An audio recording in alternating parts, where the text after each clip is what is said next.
Right. So, before we begin then, let us all take a moment to pay homage to the Exalted One, the most magnificent One,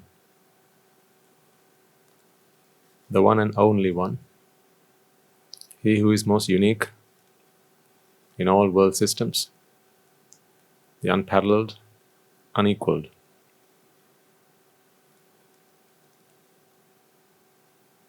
Teacher of teachers, Deva of devas, Brahma of brahmas, and the man who has gone beyond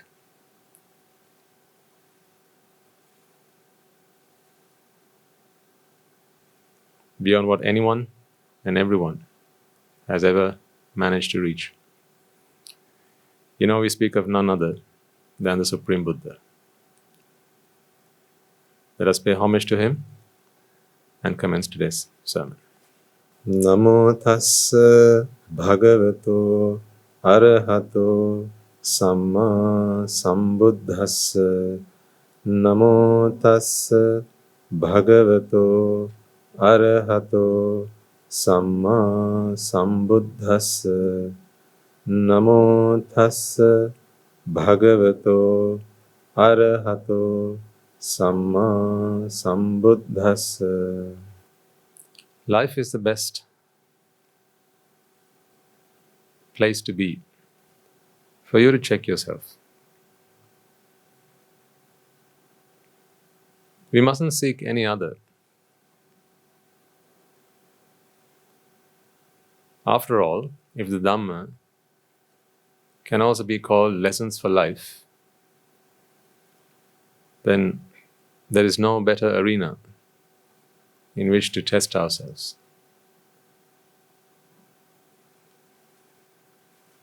When we go through life,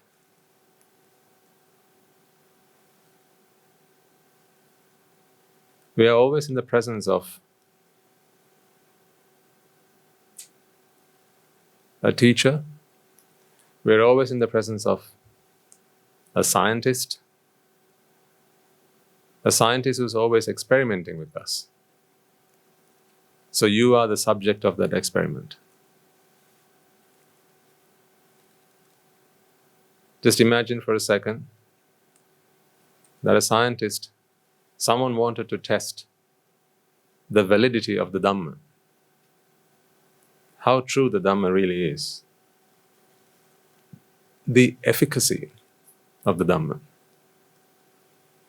the effectiveness of the Dhamma. Does it really work? Now, any good scientist would have to use a scientific method, an experiment, to draw their conclusions, wouldn't they? Now, where do you think that lab is? What do you call it? Life. Absolutely. Who do you think the scientist is? Vipaka. Absolutely. The scientist is the Vipaka. Some choose to call it God. They say God has a plan for each and every one of us. Indeed. There is a plan for each and every one of us. It's also called a karmic strand. That is the plan for each and every one of us. These are the very vipakas that were once generated by ourselves. So we are the creators of that God. Now you're beginning to see the profoundness of expressions such as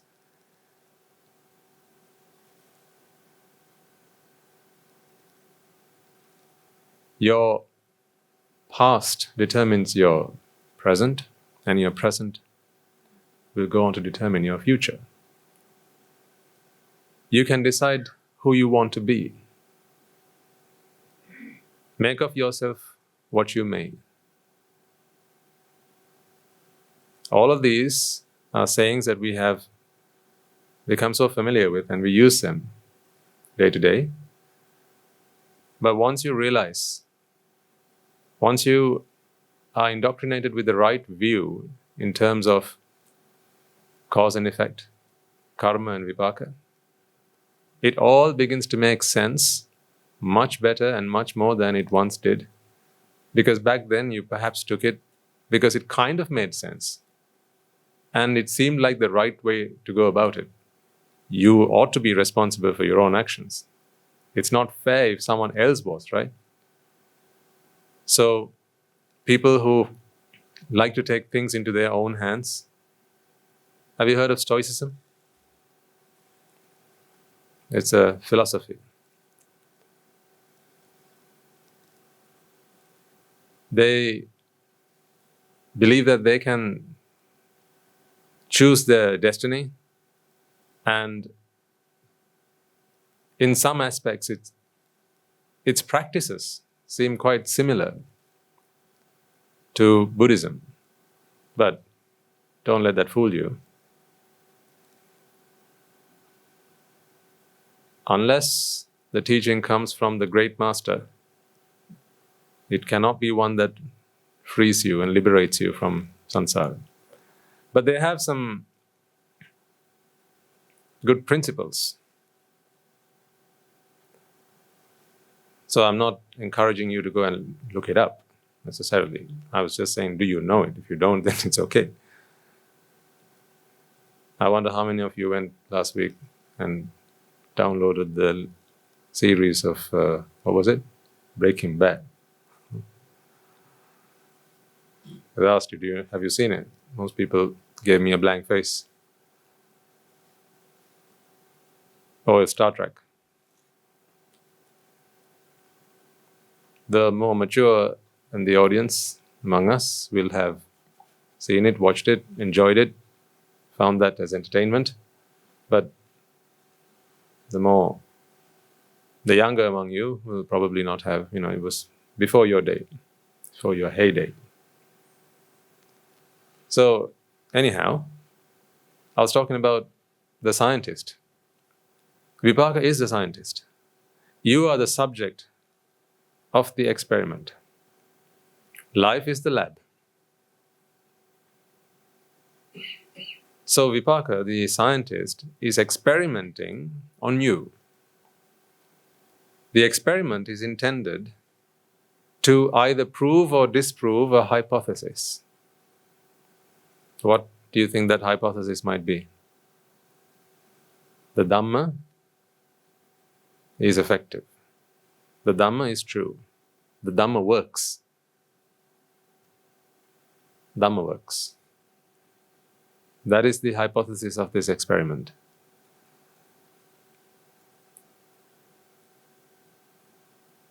How do you feel about being subject to that experiment? Are you hesitant? Do you want to think twice about it? Do you feel that, I don't know, only you can answer this question. Do you feel that you do justice? Are you like a flower that even when crushed, leaves fragrance in the hand of he who crushes it? That would be a nice way to live, wouldn't it?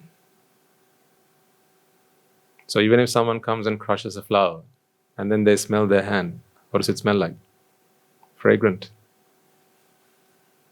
An Aryan is someone like that.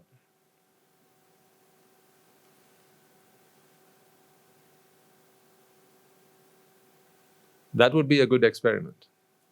For someone to come and beat you up and see what they can get out of you. Remember we discussed this last week? You want to be the what kind of guy to mess with? The right kind of guy. Hey, you want to mess with me? Come on then. I'm the right kind of guy to mess with. You're messing with the right guy. You want to be able to say that. Can you say that? This is the experiment. And day in, day out, all day, all night long, you will be subject to this experiment. The Dhamma has to win. If you're doing justice to the Dhamma, then allow yourself to be subject to this experiment. Allow the scientist to test you inside, outside, upside down, outside in, inside out, left, right, center.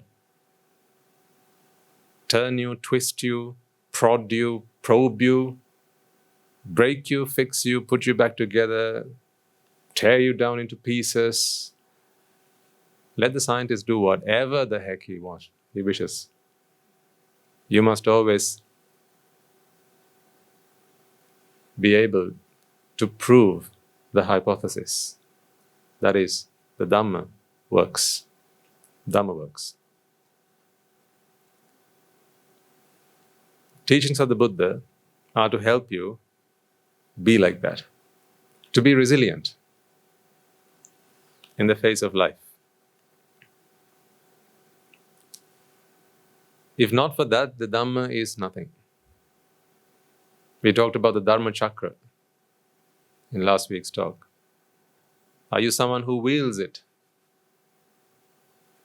The Dhamma is a good tool, but a tool on its own is useless to someone who has no skill on how to use it, of how to use it.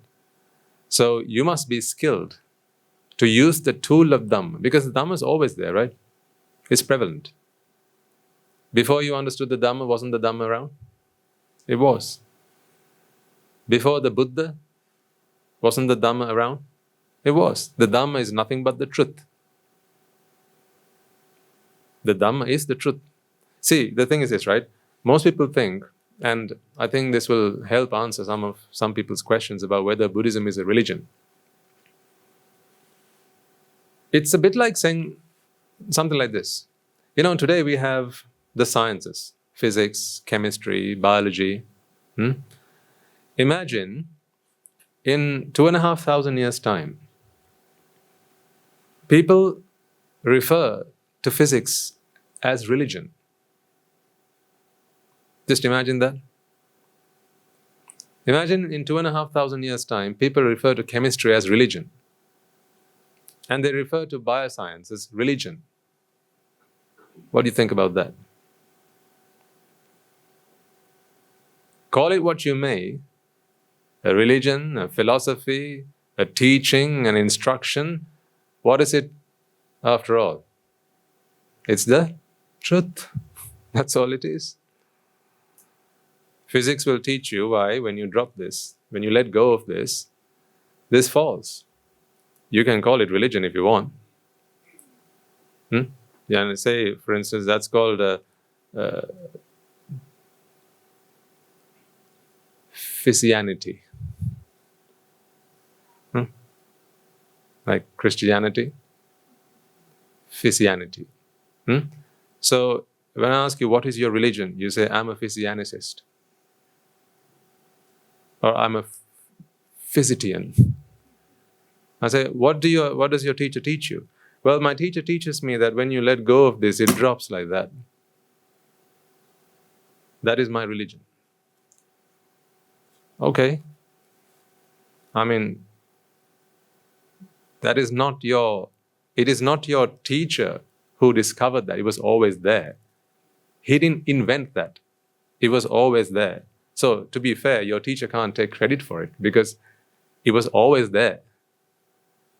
Your teacher might have helped you learn it, understand it, how it all works.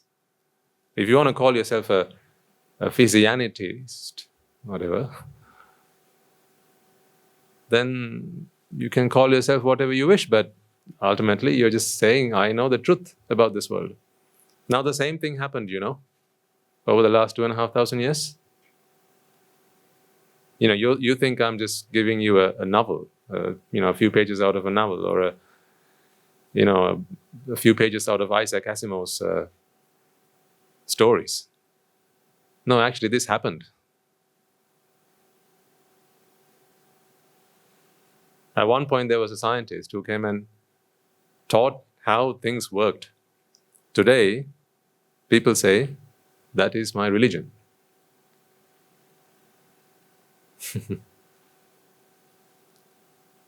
One fine day, a scientist came and taught us how the mind works. He taught us how suffering works. This is simple science. What are the causes and the effects of suffering? What are the causes and effects of agitation, anxiety and nervousness, stress, vexation? He taught us the science of happiness. I am certain that the Buddha never wished for his teachings to be referred to as a religion. Because religion has a lot of connotation.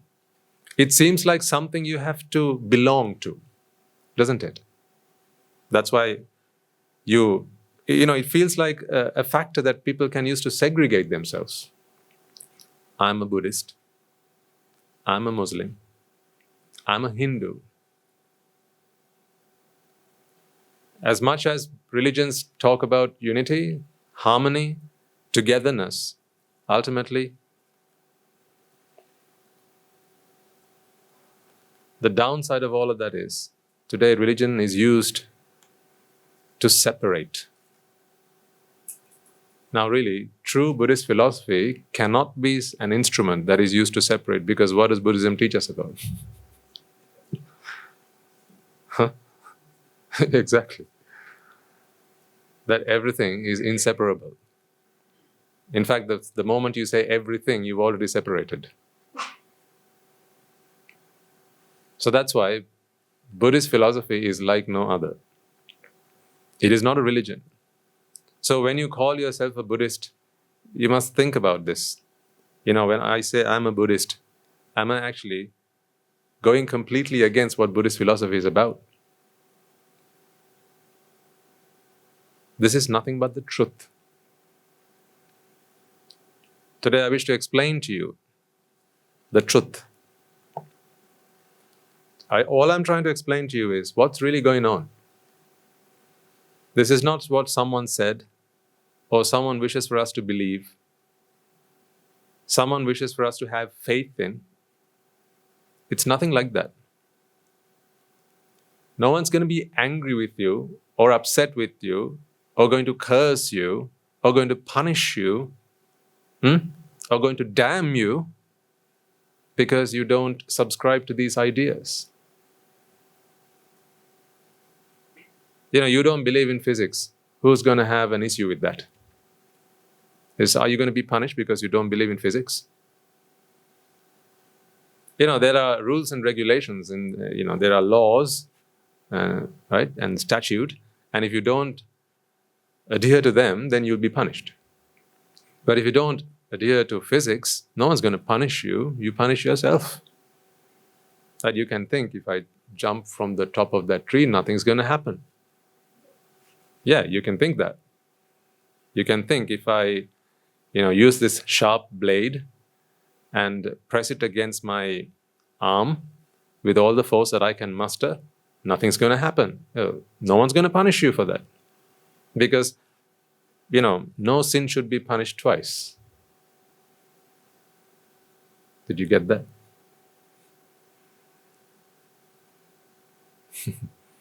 You should only be punished once, right? That's why in the way we do things here, we don't punish people. At our monastery, we have students, we have teachers, and we have punishers. Huh? Believe me? We have students, we have teachers, and we have punishers. What if I said we have students, we have teachers, and we have executioners? No, but out there, they have them, don't they? Last time I heard this, they hired 3 people and all 3 of them resigned. They said they were fit to do the job, but once they were taken to the glutton, they said, no, not for me. Apparently the place was haunting. Merit saved them. What can I say? Their merit saved them. But some or other, someone's going to have to do the job. Anyway, I digress. Come back. So we don't have students and teachers and punishers. All we have are students, and you can redefine this entity or this person we call a teacher. A teacher is someone who gets in between the student and the punisher, so that you don't have to go all the way and get punished. Punished by whom? Wrong question. Yeah, exactly. Wrong question, isn't it? Punished by whom? Wrong question. Actually, if you want to say, punished by yourself. Buddhist philosophy teaches us that there's only one way to hurt yourself. Like this. You're the only one that can trigger this gun. And it's only this gun that's got the bullets to kill you. Everyone has a gun, but that gun is locked to their own fingerprints. No one else can trigger it. And the bullets in that gun can only penetrate your skull. That is what Buddhist philosophy teaches us. You are responsible for everything that happens to you. Does that make you feel weak, or does that make you feel empowered? Empowered. I've seen nothing more empowering than Buddhist philosophy. That is what we're going to talk about. Our understanding of how all these things work, how it all hangs together, is the answer, because that is the truth. In other words, that is the Buddha Dhamma.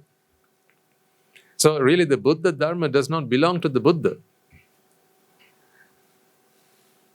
That is why, the other day I was thinking about this. Someone showed me a documentary about how it was only, relatively recently, they started building Buddha statues. Right? While long time ago, they didn't have statues. And I can't remember which year it was, but it was only relatively recently they actually started to, sculpt the Buddha. And it is said that the reason for this is because they believe that the Buddha's figure could not be sculpted by any mortal human being. He was so perfect. He was perfect in every single way that his figure could not be sculpted.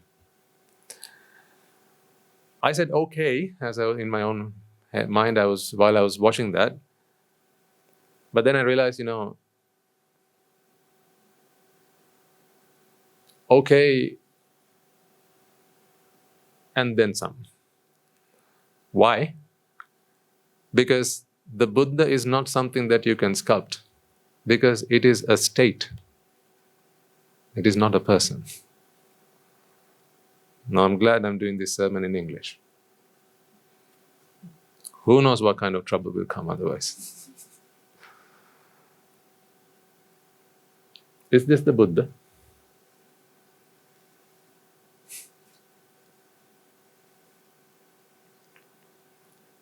Buddha is freedom. Buddha is enlightenment. Buddha is realization. Buddha is liberation. Buddha is the truth. So how do you sculpt the truth? Okay, take out a piece of paper and a pen. Draw me a picture of the truth. Go. Draw me a picture of freedom. Draw me a picture of liberation.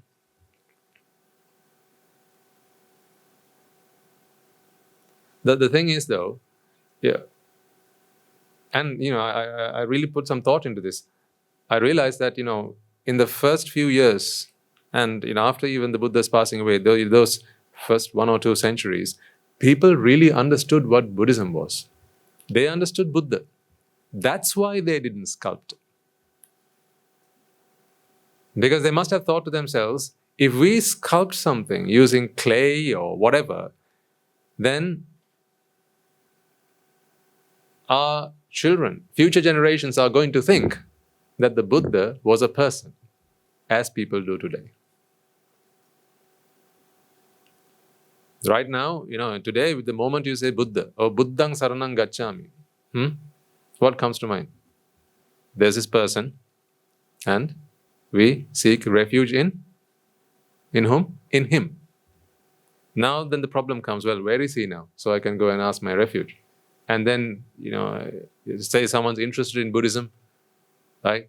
Someone comes and says, Swaminatha, I want to, try Buddhism. Okay. Buddhan Saranan Gaccami. Repeat after me. And he says, Buddhan Saranan Gaccami. He says, what is it I'm saying? I take refuge in the Buddha. Oh, okay. I take refuge in the Buddha. Sorry, Swaminatha. Where is he? Then I'll have to tell him, 2,500 years ago, he left this world. Now what do you think that man's going to ask me after that? That's like saying, I take refuge in my dead mother. She can't cook for me, she can't clean for me, she can't wash me, she can't, at least, she can't do anything for me. She can't even wipe the tears on my face when I'm crying. Why do I take refuge in someone who's not around? What can he do for me? What can he do to help me? Can I go and ask him if I have a problem? Can I go and speak to him? No. So why do I take refuge in someone who's not there? It's a very valid question. These are the ramifications of sculpting the Buddha. They didn't think this was going to happen. But back then, when they didn't choose to sculpt the Buddha, they realized that this is why we shouldn't be sculpting the Buddha. As the Buddha said, see the truth, see the Dhamma, and you have seen me. Now when you look at that, can you see the Dhamma? When you see that statue, can you see the Dhamma? No, in which case, I'm in the wrong place. And the statue is in the wrong place. In the Dharmas, and what should we sit? The statue, right? And then I also can come and sit where you are, and just we can keep staring at the statue all day for a few hours, and we'll walk away having understood the Dhamma. Where is the Dhamma? What is the Dhamma again? The truth. Where is the truth? See, this is why, as true students, we need to take a completely different take on this, folks. I mean, conventional Buddhists, they have a place. Let them do what they need to do. We were all there, right? We are all in this perahara, in this procession towards Nibbana, right? There's a place and a time for everything. But where you are now, you are meritorious enough to take this up a few levels, to up your game, take it up a few notches. So when you take refuge in the Buddha, please, I don't want you to think that you're taking refuge in an individual. You're taking refuge in the truth, because the truth shall set you free. That is what Buddhan Saranan Gaccami is. That is why when we start the program, we remind you to take refuge in the truth. See, Buddhan Saranan Gaccami could be replaced by, I take refuge in the truth. And then again, Dutiyampi Buddhan Saranan Gaccami. A second time, I take refuge in the truth. What else can we take refuge in? And a third time, I take refuge in the truth.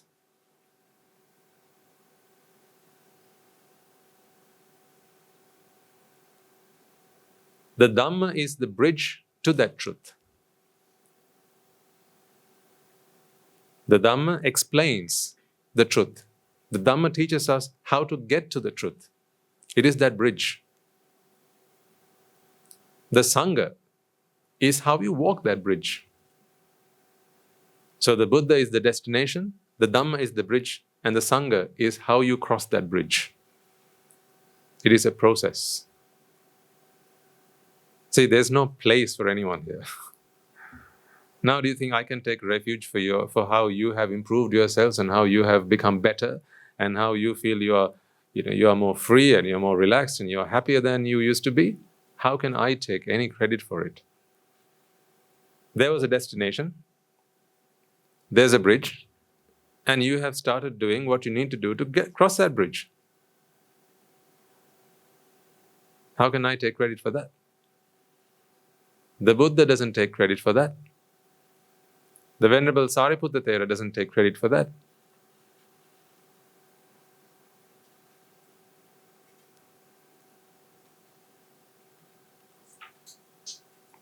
So we are not believers. We are thinkers. We think.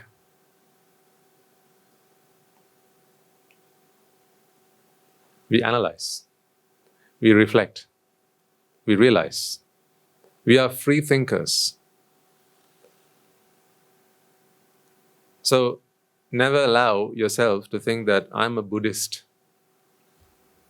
in the same way that some other religious follower might think that he or she is, a member of another religion or a sect. Buddhism is not like that. In fact, I even don't like the word Buddhism, because it is considered a religion. It's like someone says, what is anicca? And I say, arising and passing away. It is this much. It's a drop in the vast ocean of what anicca is. Someone suggested to me yesterday, a few days ago, it's high time that I wrote a glossary of what these terms are. What is anicca? In a few words. What is ignorance? In a few words. And I must say, I confess, I doubt in my whole life I'll be able to do something like that. How can I explain in a few words what anicca is? How can I explain in a few words what ignorance is? What dukkha is? The moment you start using some of the words that are used by people, then immediately it comes with all the connotations that it already carries, right? So dukkha, I say suffering. What immediately comes to mind? Oh, yes, suffering. Pain is suffering, headaches are suffering, losing your loved ones is suffering. This is the problem. And I say ignorance. Yes, I know ignorance.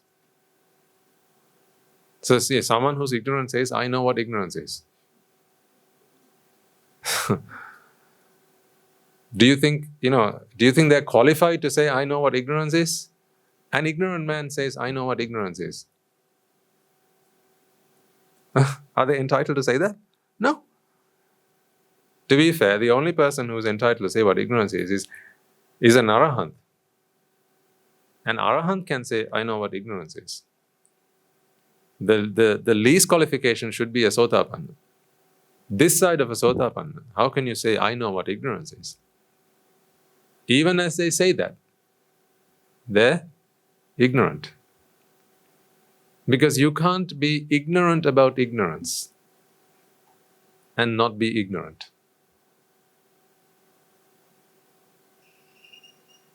So, this task that someone asked me to do, it's mind-boggling. I can't even begin to imagine how I could write a glossary of words that we have to use in the Dhamma. So I said, if someone asks me what is anicca, I say, come along for a few weeks and I'll try and help you understand.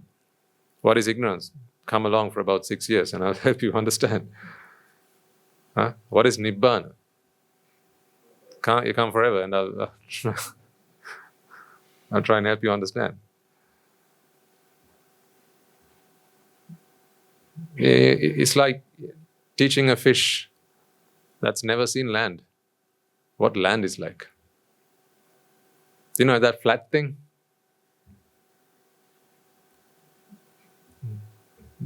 Yeah, like a tortoise walks up to land, comes back to the water and says, oh, Mr. Fish, guess where I've been today?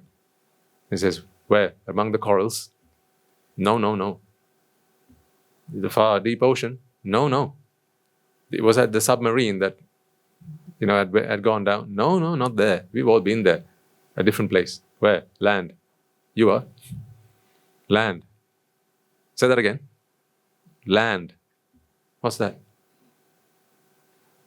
That flat thing. That with, those trees.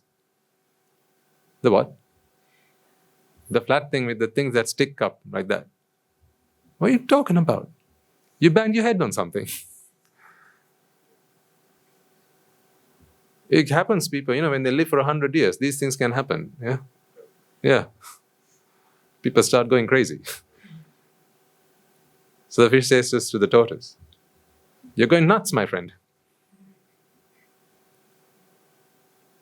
Fair enough. Because how is a tortoise ever going to be able to teach a fish what land is? It's a completely different paradigm. Different place altogether, nothing like he's ever seen. Then you might say, it's like this, that place at the bottom, but without all this water. It's like that, but without the water. Oh, so you can float on it. No, it doesn't work like that. What do you mean it doesn't work like that? You can walk on it. That's what you can do. Walk on it? How do you walk? What is walk? It's things that people do on land. Talk about something else. Not interested. It's a bit like that. Actually, it's very much like that. What a teacher can do is try and take you to that place that you've never seen before. You've never been before. But they can only guide you. You have to get there yourself. Once you get there yourself, now you know, you go, aha, that's what you meant. Now try and go and say that to someone at sea again. When they saw it, so what? Land. Heard that before. Get out of my face. This is what, you'll have experienced this. I know you'll have experienced this. I know you go and talk to your friends, your family, colleagues, right? And say, come, there's this thing called Nibbana, where you can, you don't have to be attached to anything. And they'll go, why would you not want to be attached to anything? Because attachment causes suffering. What? How does attachment cause suffering? Attachment, my daughter, my son, my husband, my wife, these people, they give me happiness. These are my sources of happiness. They're my fountains of happiness. What do you mean attachment causes suffering? Then try and explain to them, you feel that you exist, right? Huh? That's an illusion.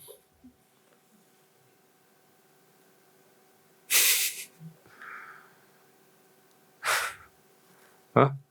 Try explaining that to someone. You don't exist. Then you know what they're going to do? I don't know. From where I'm standing, looks like I exist very much. Different paradigm. Completely different dimension. That's why I say, you have your merits to thank for you being here. That's all. That's all it is. The Buddha, Dhamma and Sanga are all things that you do unto yourself. Now understand it that way. The Buddha, Dhamma and Sanga are all things that you do unto yourself. Buddha is the destination, Dhamma is the bridge, Sanga is the process of crossing that bridge. I have not done anything. Right now, all I'm doing is Buddha, Dhamma and Sanga. What do you think you're doing right now? Buddha, Dhamma and Sanga. So there's nothing else to take refuge in. Because that is all there is, the truth. Some people understand the truth, some people don't understand the truth. Those who understand the truth, those who realize the truth, live happy. Those who don't understand the truth, suffer. Simple as.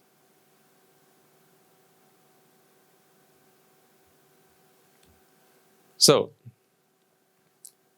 let me try and explain this to you, so that you can understand the truth, so that you can do Buddha, or you can be Buddha. Now again, at the moment I say you can be Buddha, some people think, but Swaminatha, how can I ever be Buddha?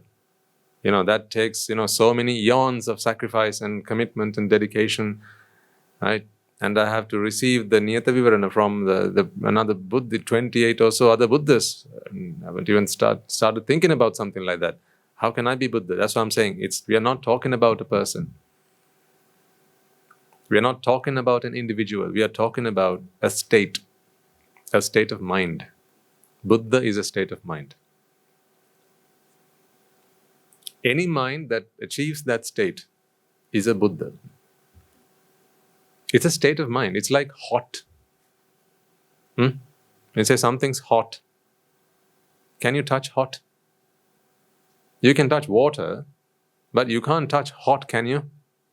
Because what is hot? It's a state. It's a state that a substance can be in. Now, Buddha is the same. Buddha is like that. I'm trying to give this analogy so that people can understand. And, I'm not necessarily targeting just those of you who are here. Sometimes some of these are more for people who are on the other side of the ocean. It's like hot. It's like cold. It's like soft. Can you touch soft? No, but you feel softness, don't you? You can experience softness, but you can't touch soft. You can touch an object and you say, that's soft. So when you say that's soft, do you mean you just touched soft?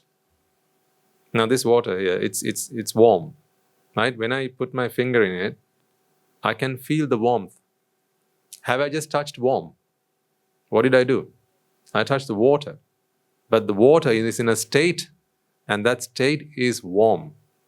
Now, likewise, you can look at this sculpture, you can look at a person. But remember, when you say that is the Buddha, it's not the person that you're looking at who is a Buddha, because the Buddha is not a who.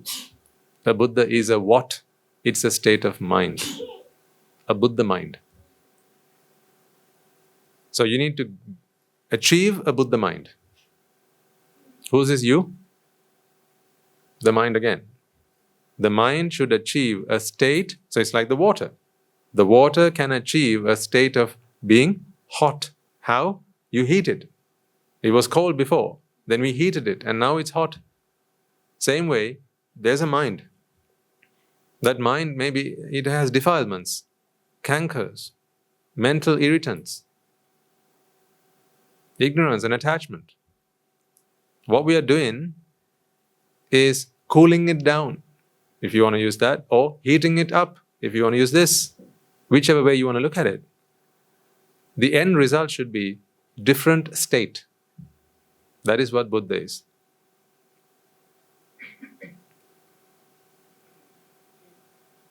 So what is that truth?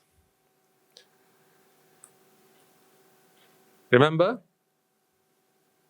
Buddhist teaching is for nothing other than achieving happiness.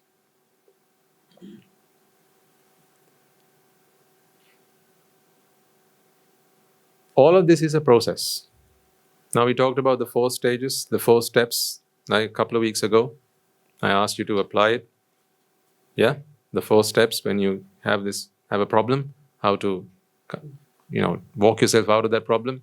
What was the first thing to do? What was the first step of that process? Exactly, yeah. You need a trigger, right? Come back to your senses. That is what we use the Pirit Nool for. Come back to your senses. And the second thing to do was? It's not I. This is not me. Meaning, anything can be changed. Meaning, it's a state. Right? Whatever state of mind you're in, it's a state of mind. Can you run that in your head a few times? Right? Whatever state of mind you're in, it's only a state of mind. Meaning, states can change. Right? So, there'll be times where you're not happy about something. Please remember that it's simply a state of mind. Meaning it can be changed. It can be altered. Whatever the environment is right now, whatever the factors are, the concomitant factors are right now, that is what determines the state of mind. That state can change. Good news or bad news? Best news ever. That's why I said, I think you'll remember one day I came and talked to you about cause and effect. I said we should throw a party. Because if everything is cause and effect, where does the power go back to? The power comes back to us. When you know everything is cause and effect, then you are empowered. If you have to please someone else to get what you want, now the power goes back out of you. It goes to somebody else, someone else, either a person or a or a non-living thing. But when it's cause and effect, the power comes back to you, because all you have to do is understand the causes, and then whichever cause you're not in favor of, change it. And the effect and the result will change itself. So that was the second thing. This is simply a state of mind. This is not I. Thirdly, body or mind. Is this body? Is it a physical problem, or is this a mental problem? If it's a problem with the body, what do? We treat that problem in the most suitable manner. Right? That is what we have the 4 requisites for. But there's a right way to go about it, and there's a wrong way to go about it. We choose the right way to go about it. And then lastly, yes, once we've determined that this is a mental problem, now we tell the mind, mind your own business. These are the 4 steps. These are the 4 steps that I use. And it works. Works all the time. It works only when I use it. Surprise, surprise. You know, I have a pair of scissors. The funny thing about it is, it only cuts when I use it. It's really weird. It's a bit like this microphone, you see? It only works when I use it. Now people on the phone, on the camera, they can't hear a word I'm saying. So I'll say that again. When I switched that off, you couldn't hear a word I said. Funny thing, these things. It only works when I use it. That's why people say, use it. Only works? Use it. Duh.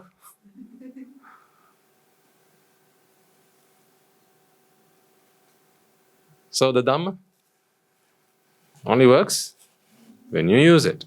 That's why I said the Dhamma is a tool, but you need to be skilled. Without skill, it matters not whether you have the best tool in the whole wide world. It's useless. These are lessons in how to be skilled in the use of Dhamma. This is what this is. This is what this class is about. Skills in how to use the Dhamma. Because I'm not sharpening the Dhamma. It's as sharp as it can be. All I'm teaching you and sharing with you is how to be skilled in the use of Dhamma. Which tool do you use at which time? Is this a tool that you use to poke? Or is it a tool that you use to cut? Or is it a tool that you use to pull? Or is it a lasso that you throw and then tug? So we need to be skilled in the use of these tools.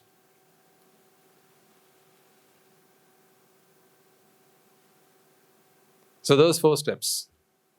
Finally, when the problem is down to the mind, you mind your own business. Now, how do we mind our own business? Because this is the process that if we understand, we can be free of suffering. If we don't understand, then suffering happens. Because suffering is a result of causes. Good news or bad news? Good news. Therefore, if you suffer, whose choice is that? Yours. Who's responsible for that? Yours. So, is it fair? Is it posh for you to say, he made me angry? Akkochi mang? Avadi mang? Ajani mang? Is it fair? Are they reasonable? No. So if you find yourself ever saying, he made me go nuts, he made me angry, he made me go mad. Only the last word of that sentence is right. Everything else makes no sense.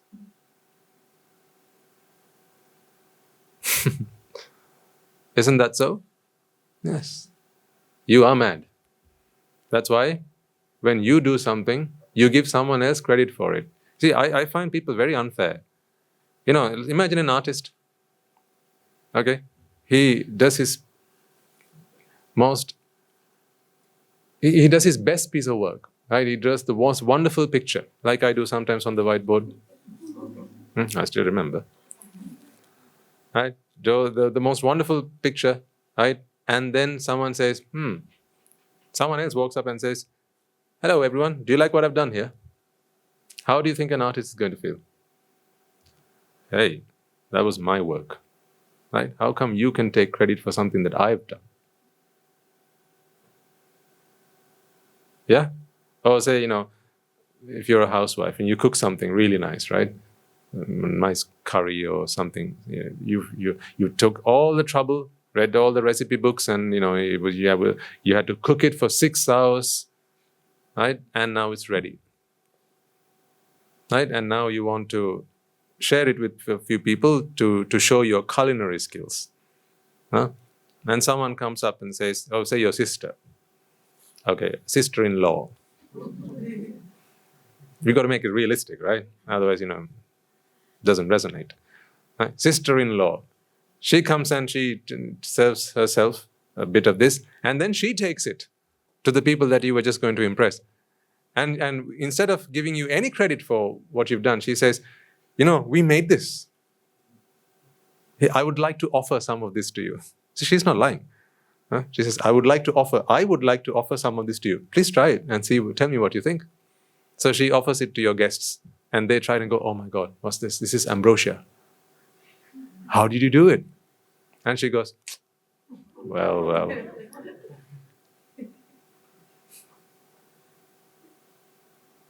Huh? Yes.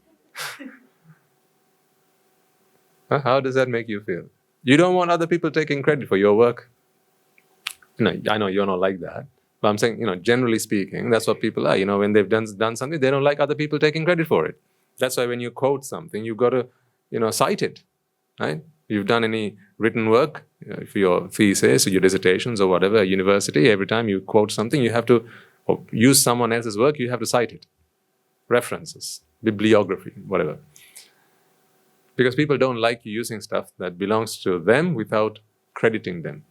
And sometimes, on YouTube, like when we make these videos and put them on YouTube for people to watch and understand the Dhamma, sometimes, the rightful owners of that content come back and say, how did you use that without my permission? Oh, sorry, we really don't know. We just found it on the internet. Really sorry. Right? So they say, okay, use it, but please, in your description, please put in there that you took it from us. So people want to be given due credit for what they have produced. Now, in the same way, need I say more? In the same way, why do you give someone else credit when you become angry? I ask you. Why do you give someone else credit when you become angry? It's your doing. Well done. Give yourself a pat on the back. Becoming angry is no easy task. Really. Even arahants are unable to do it. These people who are well trained, who are experts in how the mind works, even they can't manage to do it. So when you become angry, should you be passing on that credit to someone else? No. You're doing something even the Buddha can't.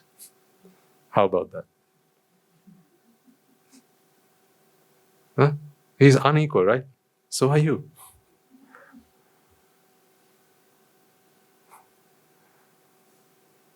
When you feel greedy about something, it's like, sometimes you serve something for yourself and someone else. When you're by the fridge, you'll say, this is for me and the other person. But there are a few steps you have to take from the fridge to the living room. And those few steps can make a world of a difference, can't they? That journey from the fridge to the living room can completely change the destination of that pudding. The destination of that pudding, right? Half of that was meant to go down this path. The other half was meant to go down another path. But that destination can change in a few steps from the fridge to the living room. Because you initially thought that this was going to be half for me, half for them. But by the time you got there, there's not enough for two people here. Surely. Tell me this doesn't happen at home. or a bar of chocolate. And you buy it. I mean, I've lived. Did you know that? For the last 30-something years, guess what I've been doing? Living. Right? So I've been where you are. And I've been where you will be, some of you. Right? So I remember those days where I used to go to the shop. Mother used to say, get these things, and if there's any money left, you can buy yourself a treat. So I, as any good brother would do, get yourself a bar of chocolate, and then who's it for? Me and my sister, my brother, yeah. But the problem is, there's a distance between the shop and home. That road can do all sorts of weird things to the mind. All the turns that you take, it can completely corrupt you. I tell you. Do you have that road where you live? Yes. I couldn't put it better myself. You hear what he said? It makes the chocolate bar look smaller than it did by the shop. Now, when you're at the shop, it look, oh, I won't be able to manage this all by myself. By the time you get home, especially when you're at the front gate, it's like, where's that chocolate? Is it in my hand? I can't even see it. Quite literally. Because along the way, it got smaller and smaller and smaller and smaller. And it's, how we have, but we still keep the packing, don't we? Because it makes us feel good. So we don't fold the packing, we keep it, in its tip-top original condition, so that although half of it is gone, it still looks like it's the full bar. So when you feel greedy, when you feel like I need that all for myself, I'm not in the mood for sharing, this is for me, right? Don't give someone else credit for that. You're doing something even a Buddha can't do. That's the point. When you feel you desire something, when you feel you are lustful about something, you're doing something even an Arahant can't do. Take credit for it. And as I said, right at the beginning, the worst thing here is, especially when someone makes you angry. I talk a lot about that in our sermons. People making you angry, because this is a very common problem that people have. Getting angry and giving other people credit for it. Even the slightest thing, like you're getting ready for work, tying your shoelaces, and the shoelace snaps. Or say you're looking for you put on one shoe, the other shoe has gone missing. And you look around, where's the other shoe? Where's my shoe? And you speak to the wind. Because it's the same wind that blows in the kitchen, right? Yeah, you know what I mean. I love my audience because I don't have to spell things out. Right? I can just give you just one bit. I say A and you understood until Z. Amazing, brilliant audience you have. Right? So, it's the same wind that blows in the kitchen. Where's my shoe? I say, I don't know. Ask the dog. So you go looking for the dog, and unfortunately the dog thinks that it's a toy. Did I tell you I've lived? Yeah. So now, you give your dog credit for your action, for what you have managed to achieve. Come on. Your dog is incapable of such achievements. Your anger, please don't give your dog credit for that. Now you're angry because the dog has eaten your shoe. It's like, some of our young anagarikas, they say, where's your homework? We ask them. The dog ate my homework, Swami answer. We get that sometimes. They know that we know that they know, and we know that as well, right? So, they're just playing around. But how many times have you done that? Right? Give someone else credit for what's going on inside. You create it. You are the architect. You make it. You manufacture it. Take ownership of that. But do remember that this is not I. This is not me. This can change. If you don't like it, you can change it. We are not fatalists.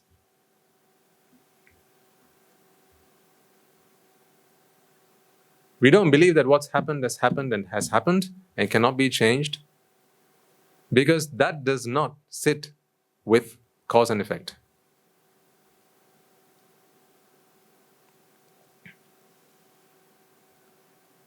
All we have to do is understand how this mind works, the processes that run within the mind. So, you know that this is a process, right? All of this is a process. That's why we started this conversation. Not today, a few weeks back when I distilled it down to those 4 steps. This is a process. This body is a process.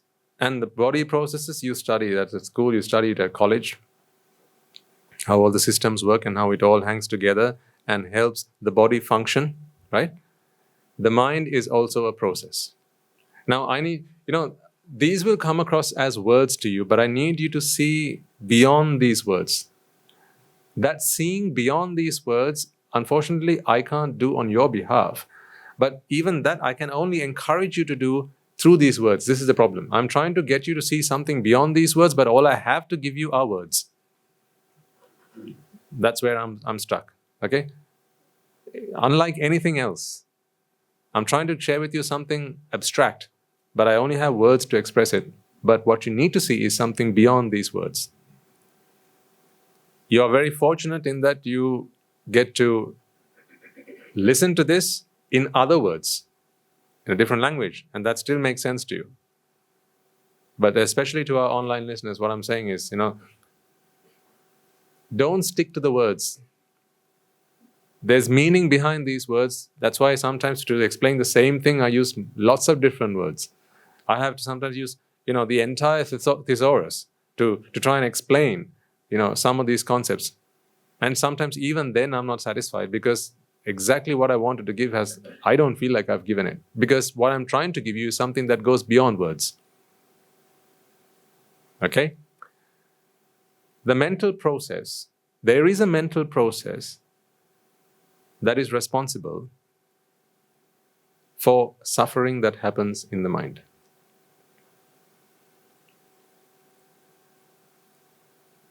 The most basic kind of suffering there is the most basic, the most primitive wanting that the mind has. We talked about separation. So now we are getting into deeper waters. We've talked about separation. I mentioned the other day that this world comprises lots of different things. Even if you look around this room, look at these, there are cushions, the board, everything is separate from one another, right? That's why you can identify them as individual entities. This is a whiteboard. Even the whiteboard is still separate. There are parts that make this up. There are the hinges up there, then there's the stand, there are the knobs, there are the legs, there are the bushes, there's this plastic stuff, right? This is a pen, which is separate to the board. It's got the nib, it's got the cap, it's got the body, it's got the ink inside, it's got the writing, the text, all this. Letters, each letter is separate to the other letter. These are all creations of a mind that wanted to separate. Would you believe me that if I told you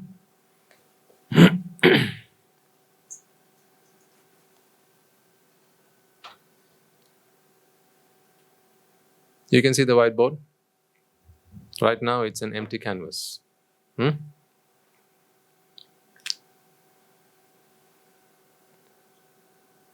When you see this whiteboard, now try and understand what I'm trying to tell you. Not just what I'm telling you, try and understand what I'm trying to get across to you, okay? Because this is difficult, but I'll try. And you must try as well. This board, this whiteboard, would you believe me if I told you that the sight of this itself is pleasurable? Right, let's start there. The sight of this is pleasurable. You are right now able to identify this as a whiteboard. If I were to take this away, then you wouldn't identify a whiteboard, right? You are able to identify this as a whiteboard. All in agreement? You are able to identify this as a whiteboard, even if you didn't know what it was called, right? Buddha, all understand? Yes? I'm trying to give it to you as simply as I possibly can, right? So you can all come along. Make sense though? Yes? Good. So you can all understand that this is a whiteboard. The sight of it itself is pleasurable. Shall I give you a little bit more pleasure? Ready for it?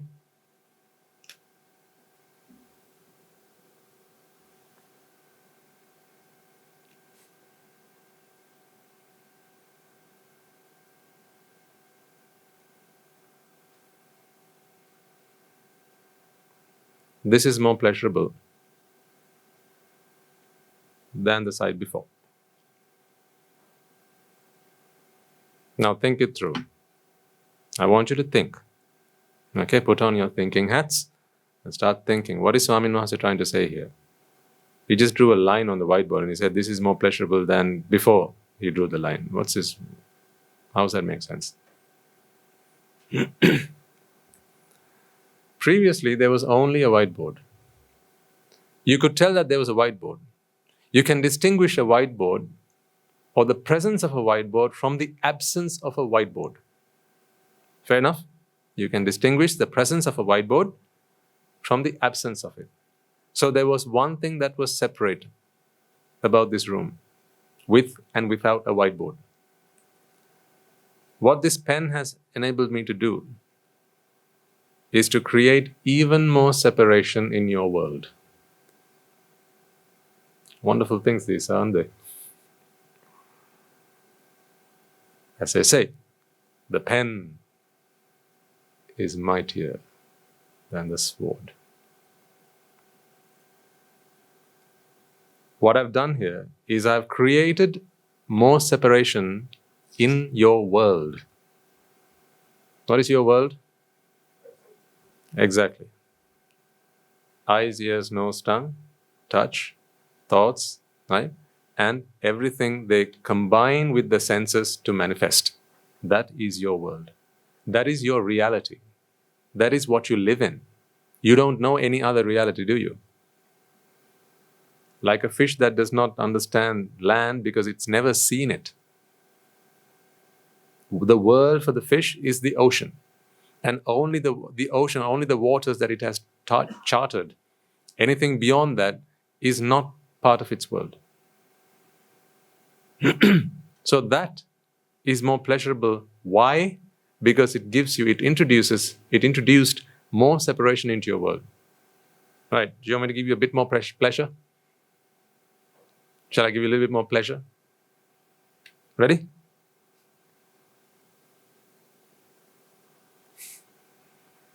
See, parents, you don't have to take your children to, those theme parks. Huh? When your child says, I'm bored. Long weekend, poya day, I'm bored. Daddy, let's do something. You want pleasure, Buddha? You want pleasure? Come. All you have to invest is in a whiteboard. It doesn't even need to be this big. And draw a line and say, see? Pleasurable. Not enough. Draw another line. How many lines can you draw on this board? An infinite number of lines you can draw on this board. So this is a source of what pleasure? Infinite pleasure. Now, I'm talking to you about something that is quite profound, okay? So I want you to hang in there. Not hang yourself. Hang in there. Stay awake, right? You're not familiar with these concepts, right? So you'll need some help. But that's what I'm trying to do. So hang in there. Try and apply what I'm teaching you. Try and see through what I'm trying to teach you here. Why do you think that was more pleasurable? These two lines, why do you think it was more pleasurable than the previous state? What is more here? Separation. More separation. More separation. So you can keep on giving yourself pleasure. See? Honestly tell me, does that not look better than this? Honestly? Yes. If you were to decorate, if you needed to decorate something, maybe a room or, do some decoration somewhere, like they do here. I mean, look at this. You see the decoration behind me? Do you know the number one reason why this looks pleasant, lovely, attractive to you? Because of the separation. Because there's lots of things going on behind me. There's lots going on. This is more pleasurable than this. And I'm taking this now, this is nanotechnology. Okay? We are going deep down to, the most primitive need for this mind, which is separation. Everything else sprouts from it. The mind so desires to experience this separation that it makes itself think that it's a separate entity, a separate individual. Just look at that word, individual. Yeah, not divided. Individual. So in other words, you've divided, you have divided, right? You have divided. Individual. You are an individual. You are a separate individual. If you look at, this is just something that came to mind. I think if you go and look up the etymology of that word, I won't be surprised if it says something about, a divisible entity from, one another. That's probably where individual comes from. Someone can do the homework. This is more pleasurable than this. Because there's more stuff going on with that. There's more happening with it. Sometimes you may have gone to art galleries and artists, as wonderful as they are, sometimes, we fail to see. I don't personally have the artistic eye. You know that, right? It's not just the eye I don't have. I don't have that nerve or that DNA. I don't have the DNA, the artist DNA. Sometimes, art is simply a few wavy lines. Sometimes it's a few lines that crisscross. Because in there is an element of separation. Okay, here's another one. You're fortunate. Examples keep flowing to my mind.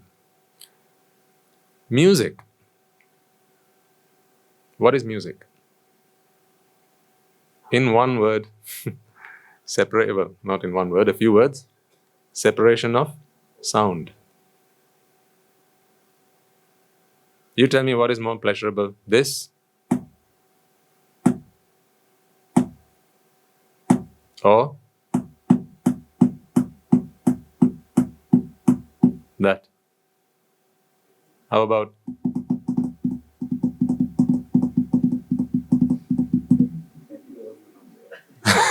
that is also not there, yeah? I used to be a drummer though.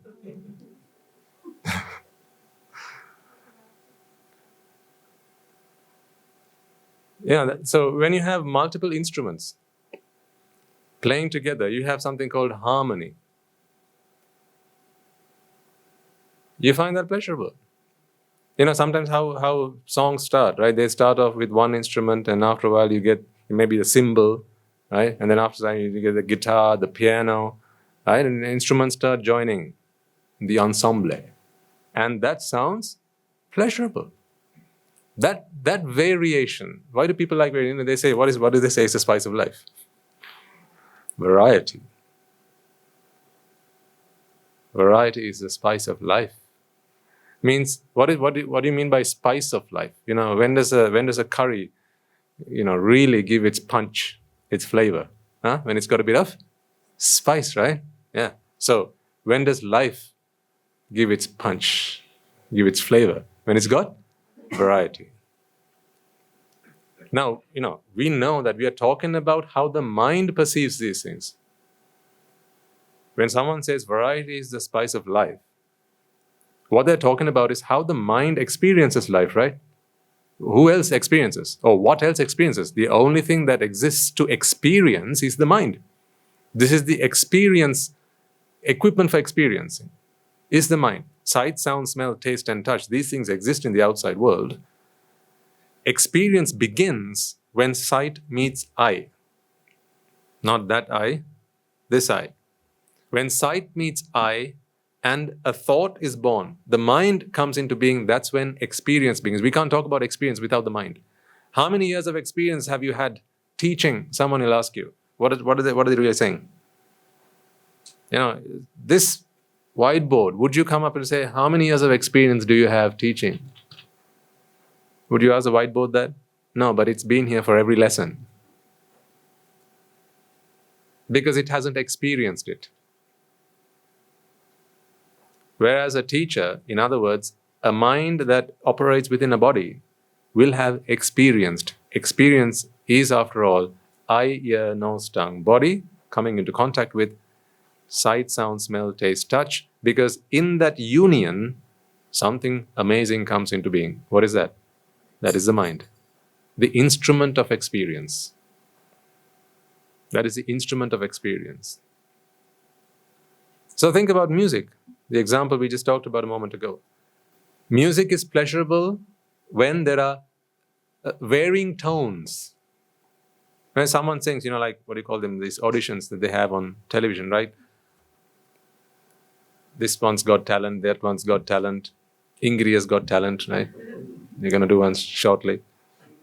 Sri Lanka's got talent. Jethavanarama Vihara's got talent.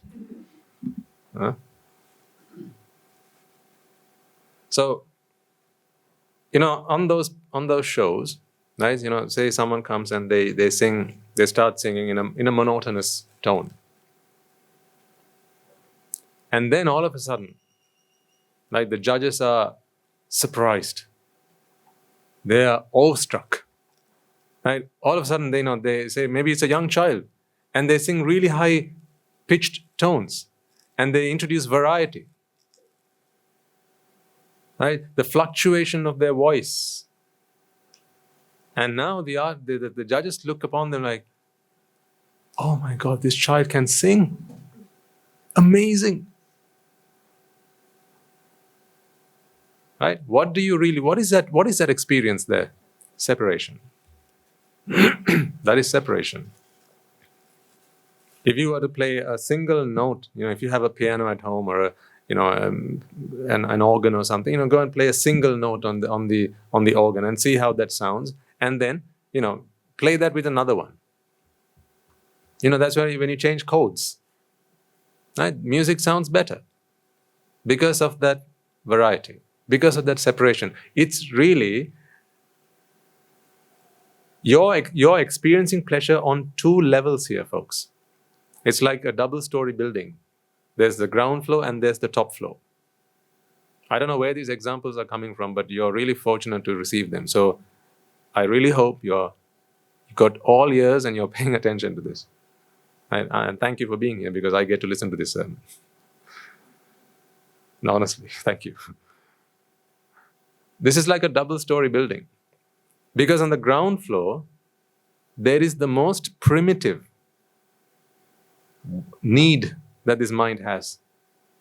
That is separation. On the top floor, You have the various other things like, chocolate, the things that we've spoken about in the past, cake, right, which you hear about every day when you come to this monastery. Huh? Guru Swami in one says sermons, all he talks about is cake, right?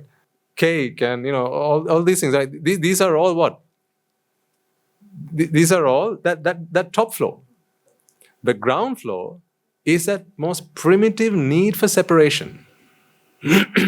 So the top floor can only stand on the ground floor.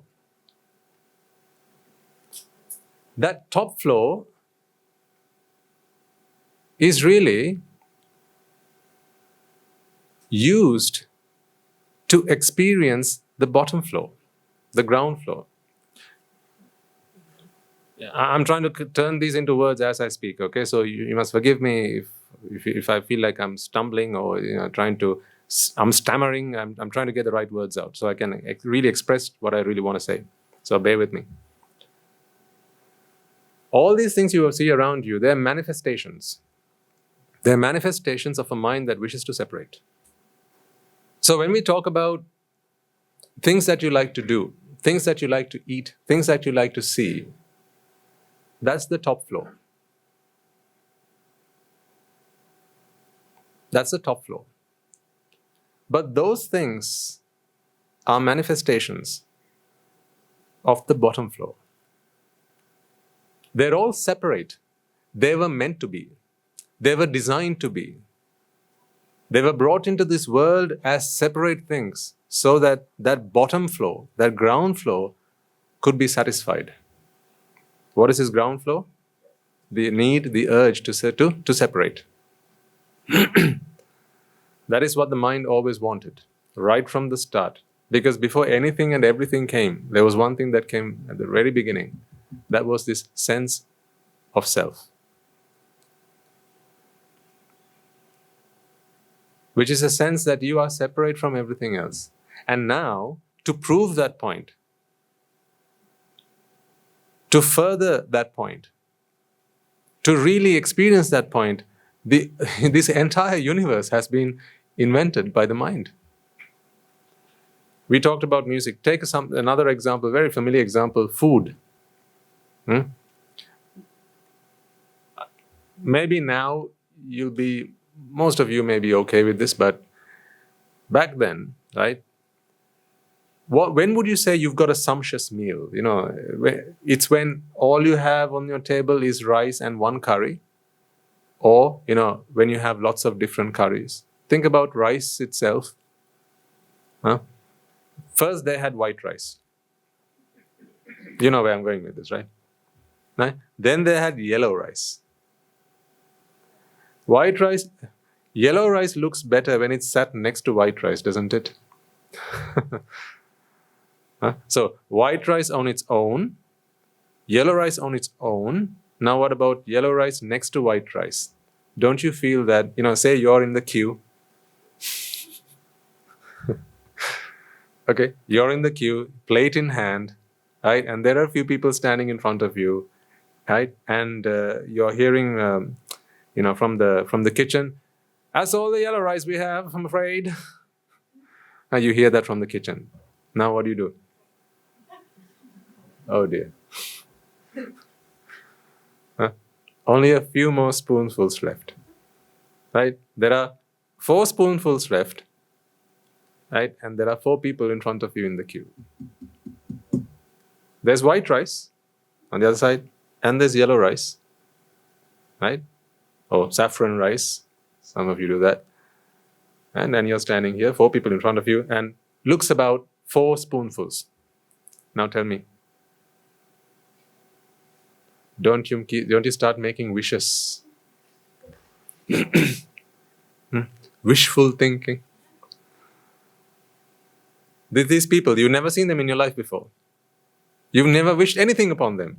But now you start. I wish.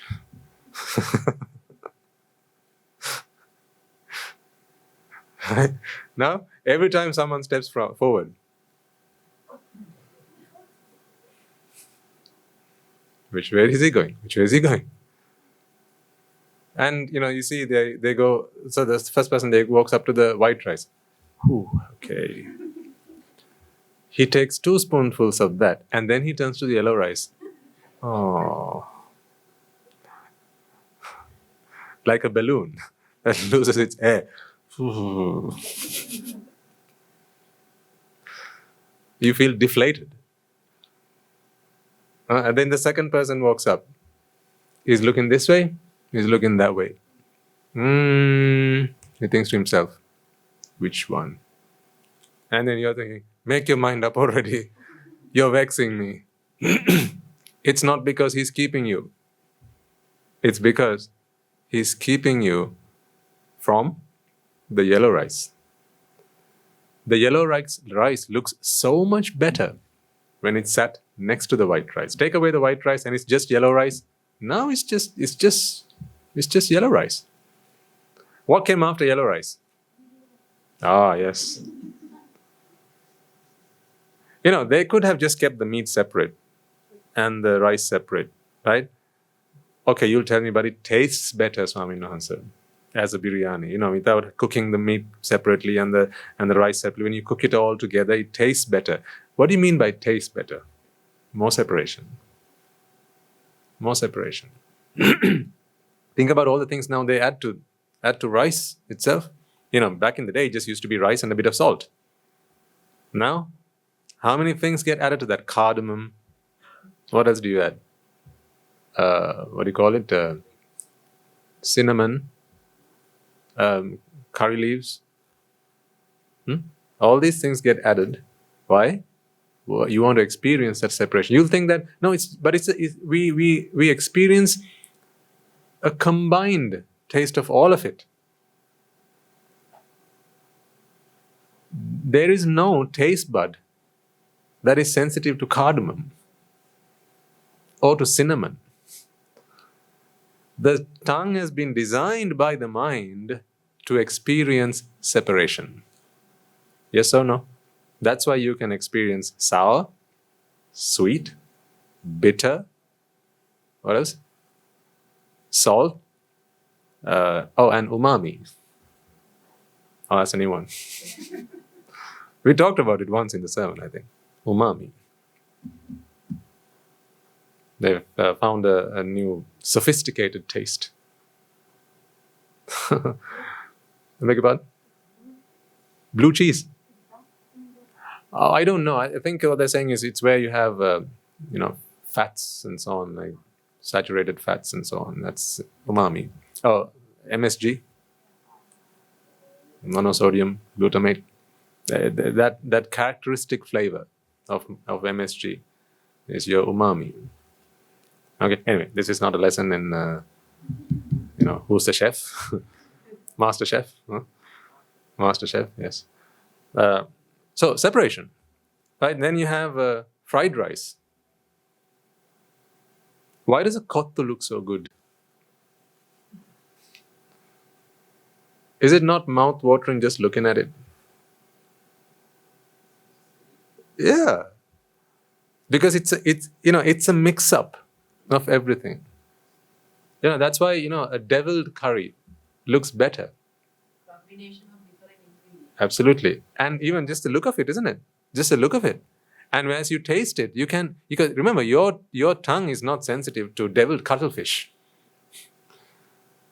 What it is sensitive to are those different tastes, but to different degrees. So this curry will have more sour, less bitter, say 50% sour, 20% bitter, 10% salty. The next curry will have different combinations. That's when you say, okay, you want some variety. That's why even if your mother is the best cook in the whole wide world, you're eating her food every day. That doesn't float your boat. You want something different. That variety is that separation that you begin to experience. Even at that level, to be honest, at every level. Because the most primitive need that the mind has is to experience this separation. Look at those curtains. Don't they look nice? Huh? What if we stretch them? and you just saw, a flat, without the folds, right? If you just saw just a plain piece of cloth, would that look nice? No. So to make it look nice, what do? The folds. What does that introduce? Separation. You see these 3 candles? So funny. These are not just candles. These candles are different from each other. One is taller, the other one slightly shorter, the other one even shorter. What does that introduce? Separation. See? Therefore, you say, oh, nice design. What if all 3 were the same height? Not the same. Won't be the same. Won't be the same. You have papadam. Now you have colored papadam. I mean, not now, I know. I mean, I said, now? You need to go out more often, you'll tell me. Well, I don't get to go out. If whatever you bring, if you bring colored papadam, we get colored papadam. Otherwise, we just get the same old plain old papadam. Right? Colored papadam. Why colored papadam? What does that give you? Separation. Look at that Buddha statue. You see that the robe? And you see those lines that have been drawn or have been sculpted? Doesn't that look better with it? Imagine that without all that. You would just be a plain statue. Who likes a plain statue? It looks better like that, doesn't it? Not texture. Beg your pardon? Without those different lines, never texture. Exactly, without a texture, yeah. It introduces what that texture introduces? Separation, right? As I was saying, this looks better than this. And if I were to draw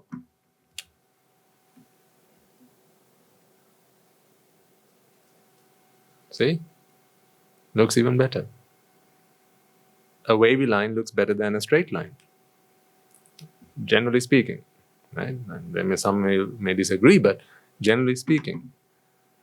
So that's why I said, these are 2 floors of the same building. First, you have to satisfy the ground floor. It is through the ground floor you now climb up, ascend to the first floor. That ground floor is about this need for separation. It's what the mind has always wanted.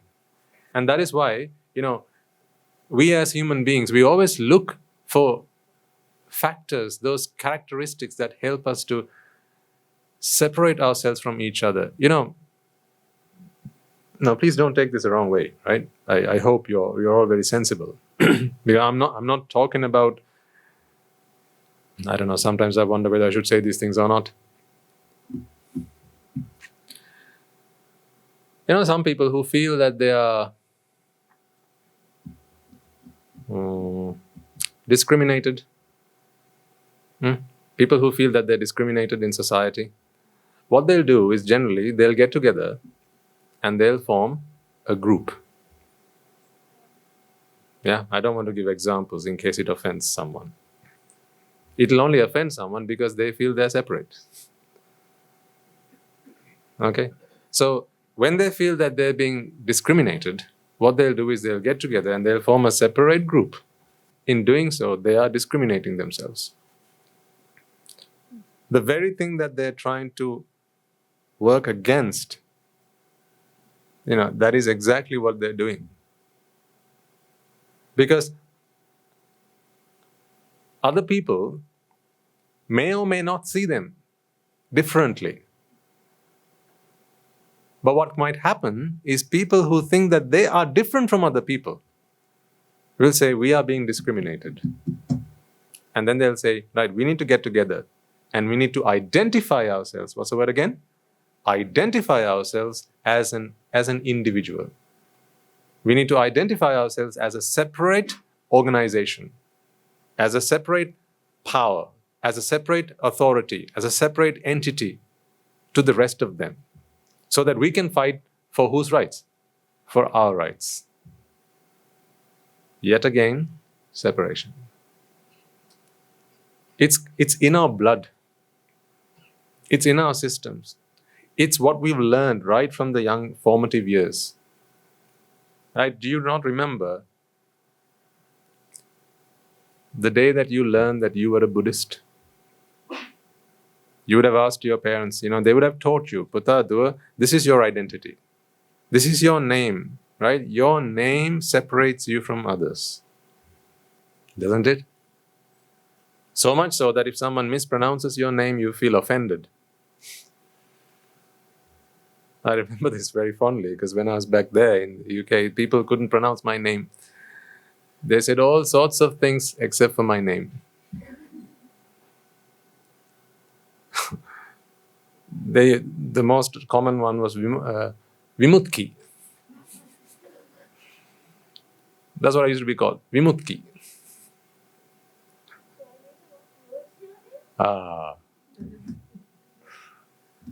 It wasn't Vimutki. That's what they used to call me. So then I said, no, you know what? I find that it was difficult. It was. Yeah, sometimes, I just we just laugh about it. But, deep down inside, if you took a microscope, thank you. If you took a microscope and you really went deep down and inspected, you'd see that there would be, a smooth running of the mind and all of some vimutki. Right? So something would, trouble the mind. Something would agitate it, just ever so slightly. So I didn't like it. So what did I do? I said, you know what? If you can't pronounce the whole thing, at least can you call me Vim? They were familiar with that, right? Because they had that in their kitchen. So I settled for that. Call me Vim. Can you say Vim? Vim? Vim? Vim? Yes, thank you. Call me Vim. And that's what they used to call me. Because I just didn't like them calling me Vimutki. Because I wasn't Vimutki. And, no thanks to my parents, they gave me a surname with 60 letters long. Yeah. I've got 60 letters in I used to have, in that old name of mine. So imagine, trying to pronounce that. It was a tongue twister for them. And, trying to pronounce that, they would express all types of expletives. All types of, swear words would come out. So I said, no, it's all right. Leave out the surnames. Call me Vim. Can you manage Vim? 3 letters, Vim? Yeah, fine. Because it would hurt. On the inside, it would hurt me because my name was mine. It allowed me to, it enabled me to separate myself from everyone else. So, give me my space. Treat me with respect. Treat me with respect as the individual that I am. The last thing you can do is call me by my name correctly. It's a big deal, right? To be able to pronounce someone's name. They teach this in business school, right? Good customer service. You have to be, take your time to study the customer's name and pronounce it properly. And it gives them a great sense of pride and joy. Sometimes, you could sell absolute rubbish to your customer, but call them by their name and they'll be back here again tomorrow morning. Because in using their name, in identifying them as separate individuals, that's why people give they concern a lot about respect. Think about this. Now, I appeal to your intelligence and I appeal to your good nature, right? And I appeal to your maturity. Without that, all this will sound like, what's this Swaminatha talking about? He's tearing up the very fabric that this society is formed of.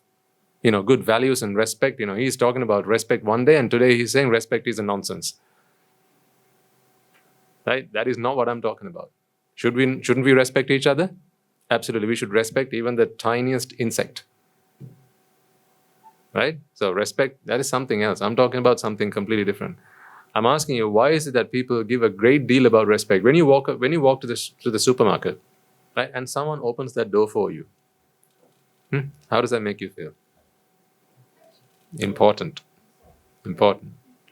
Yeah, valuable. Yeah. Because You know, that experience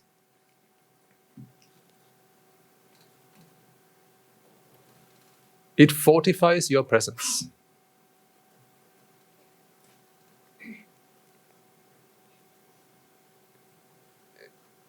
It reminds you that you're here.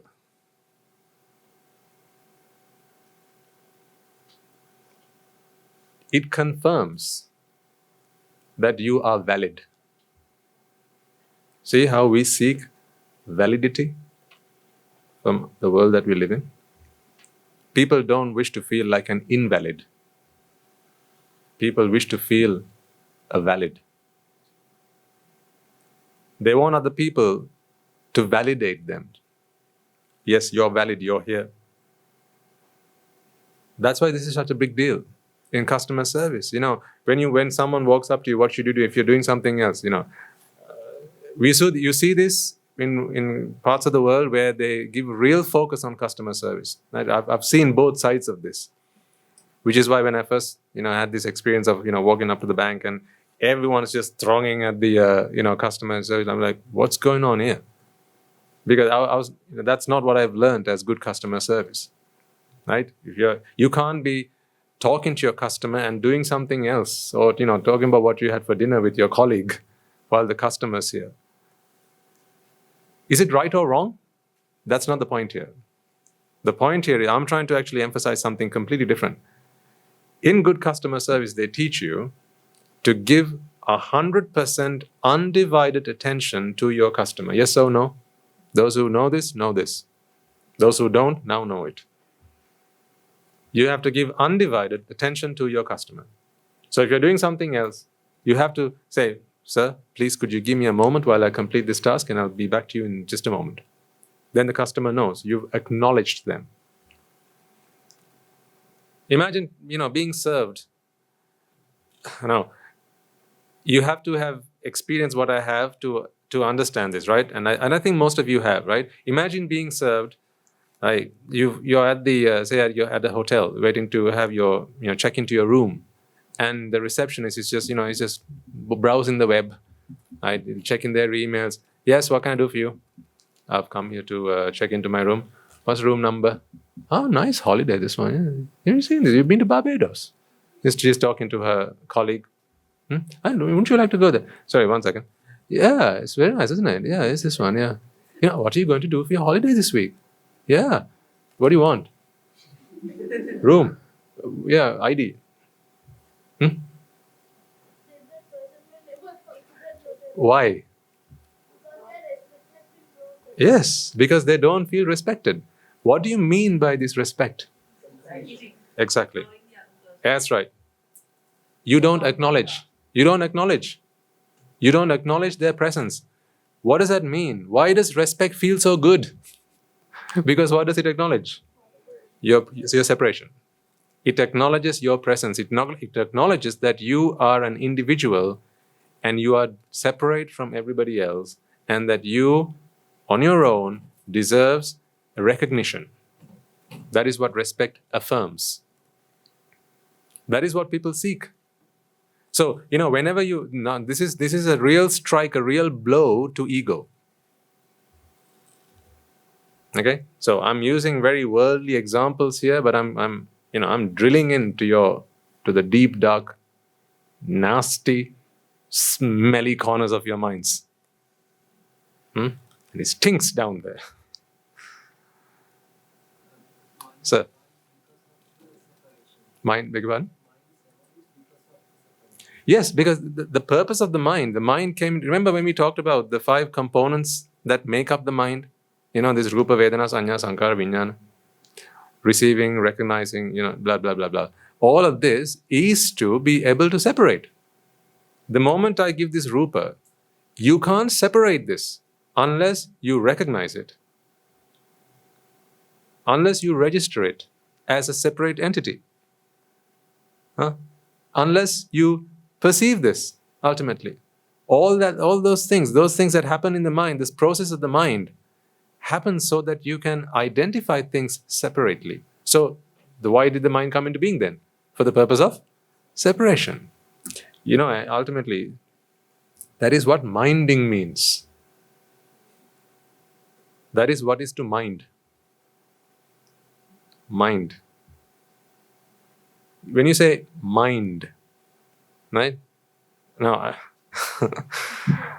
I have so much I want to say, but I only have a few words to say it in. I'm really struggling. I really hope you can grasp the essence of what I'm trying to say here, okay? But that's why it's really important that you come on this journey with me. Otherwise, in a few weeks' time, I'll just be saying, mind. Yeah, got it, right? Got it? Yeah, that's the problem, right? Cheerio. That's all I'll have to say. But if you're coming on this journey with me, you're attending the sermons regularly, you'll understand what I'm saying. Because every week I can't explain the same thing. Every week we make progress. That aside, mind. When you say the word mind, you are focusing on something. Mind it. Mind your step. Because the mind is the instrument to separate. It's like a knife is used to cut. A pair of scissors is used to cut. The pen is used to write. The eraser is used to erase. The mind is used to separate. It is for the purpose of separation the mind came into being. The mind of an arahant. The mind of an arahant is free now, is free. The moment it becomes an arahant, it has realized. It is that realization itself that qualifies the mind to be referred to as an arahant mind or a Buddha mind, as we spoke of right at the beginning of this sermon. It is the realization that none of this is separable. But Rupa Vedana Sanya Sankara Vijnana still take place. It's a bit like magic. I gave you the example the other day. You and I, we can both see the same magic trick being performed, but if you know how that magic is being done, and I don't, now I experience something that you don't I? I go, wow. You go, meh. Don't you? Because it's just a trick. Yeah, it's not magic, it's just logic.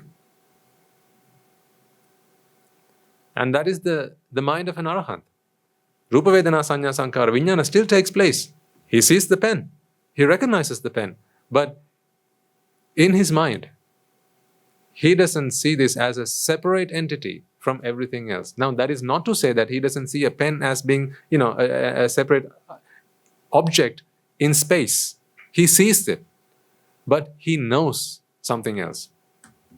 It's like when someone comes and says, say someone's cheated on you and they don't know that you know. Okay? Someone's cheated on you, they don't know that you know, and they come and say, I love you. Huh? Now you hear one thing, but you know something else, right? You know that this is just a fraud. You know that they're not being genuine. It's something like that. The Arahant sees a separate world. The Arahant hears. He can hear the same music that you and I can. He'll listen to a piece of music and go, that's rock music. That's classic. That's jazz. He'll say all that because he can identify it. But he knows it's all inseparable. We are talking about a realization. It's not something that can be seen. It's not something that can be heard. It's not something that can be tasted or smelt or felt. It's only something that he knows. Madam, question?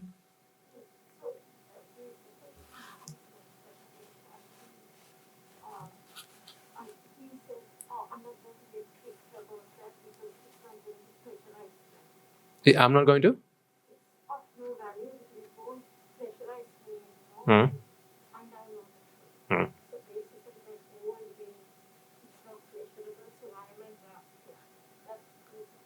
Almost.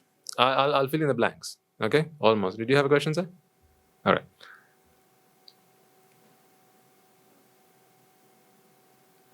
Let me put it this way, right? One day, someone came up to me and said, Swaminathan, sir, I realized that as I practice the Dhamma, you tell me that I don't need to let go of things, that, let the letting go happen. Yeah, we've talked about this so many times, right? You don't have to let go. Just let it happen. And the person said, I've realized that as I practice the Dhamma, learn the Dhamma, realize the Dhamma, I feel like I'm letting go of more things than I used to hang on to. So I listened patiently to what he had to say. And in the end I said, that's good. But my dear child, one day you will understand that you are not holding on to them to let go in the first place. Right now, it feels like you are holding on to these things. And so it feels like you have to let go of them. This is only an illusion. If it's merely an illusion, then are you holding on to it? No. So do you have to let go of it? No. Now let's come to separation. It's the same. We discussed this question just briefly, I think, in a couple of sermons before. Separate what from what? What can't we separate from what? That question is a misnomer. It makes no sense to ask that question. So an arahant does not stop separating. At the moment of achieving the arahathood, it is not the moment where they realize, you know what, separation is meaningless. I'm going to stop separating. What they realize is that never happened. Whether you're an arahant or a non-arahant, it never separated. All that happened was the illusion of separation. Magic. Okay? One of the best examples I can offer you. Magic. When you understand a magic trick, what do you understand really? That it was never magic all along, right? Isn't that so? That's what you understand. Understanding a magic trick means you realize that it wasn't a magic trick all along. Your ignorance of magic is what? That it's magic. So when you understand magic, when you learn a magic trick, all you're learning is that this was not magic all along. It was a trick. So what happens to this mind when it achieves that state of arahathood is the mind realizes that separation was simply an illusion. It never separated. So following on from that, what we now understand is that it's not for the arahant to now stop separating because they feel it's not pleasurable or that it's essenceless, so there's nothing to be gained out of it, therefore I'm no longer going to separate. No. What an arahant realizes is, it never separated in the first place. The true nature. That is the Buddha nature. It was never separate. It was never separate in the first place. I never managed to separate anything. It was simply an illusion. This is moha. This is this delusion. Right? Moha is a state of mind. When the mind is in a state of moha, it sees all these illusions. So delusion leads to illusions. Delusion is a state of mind. Illusion is what you see, or at least what you perceive. If perceive is what we can use as a word to express how the mind sees things, right, as opposed to the eye. So perceive, right? So an illusion is what the mind perceives when it is deluded. So that is what happens. So right now you can see that all this was an invention of a deluded mind, don't you think? This entire universe, this body, look at all the senses you have. You've got these senses so you can separate the world. These are like cutting instruments to a chef. Or when you sit at a restaurant, they bring you the knives, right? However many pairs of them, they bring you the soup knife and this knife, the butter knife, that knife, the other knife. Now I can't remember which order they put them in. Right? The only knife I have is the Dhamma knife now. Right? So, but there's an order in which you place them, right? Yeah. From right outside to in and so on. So there are various knives to do various jobs. Now at home, you'll have the bread knife. You'll have the cleaver.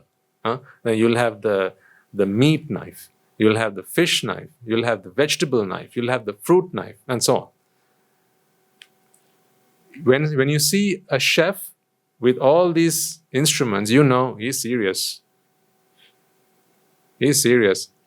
He's serious because he knows his tools.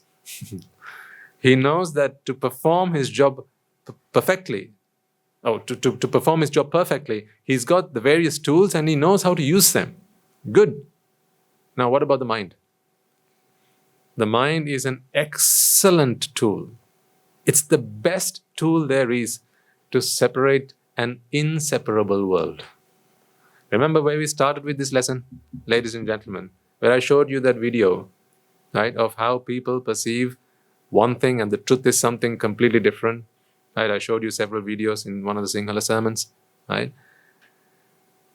The point I tried to prove there and get across to you was the mind is able to perceive things that are untrue.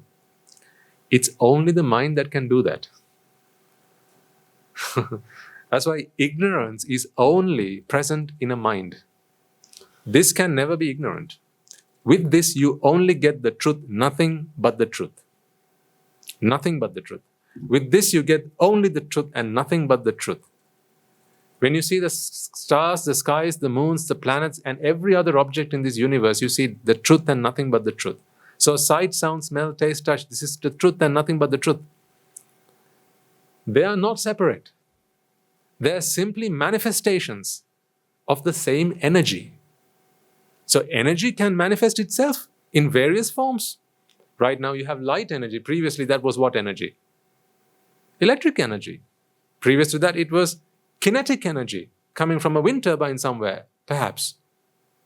Prior to that it was potential energy that the wind carried with it. Or maybe potential energy in water as it flowed down and converted to kinetic energy, and that into the turbines, and that into the electrical energy. Now it is the light energy. This is the sound energy. See, it's all manifestations of the same energy. In the same way, everything you see around you are simply manifestations of the same stuff. This object does not identify itself as a separate entity to this object. They have no intention to be seen or identified as separate things. That's why you need a mind to do that. Because the mind minds.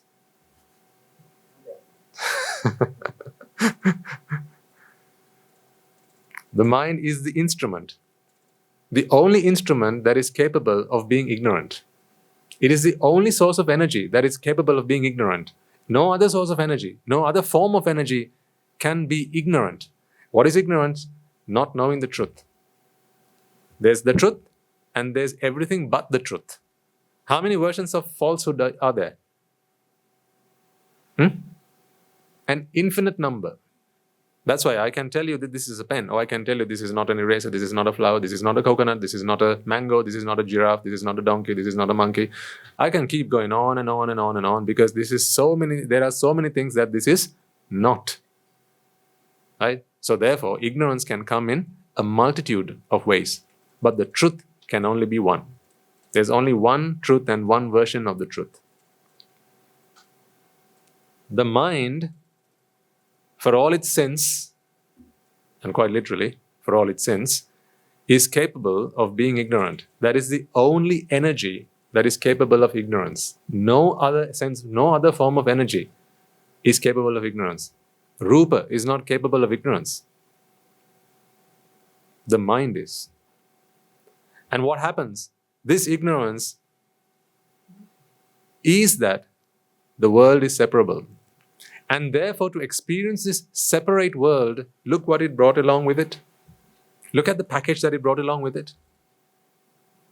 Look at the knives that it brought along with it so it could cut and chop and slice and separate this world. You got a few of them on your face.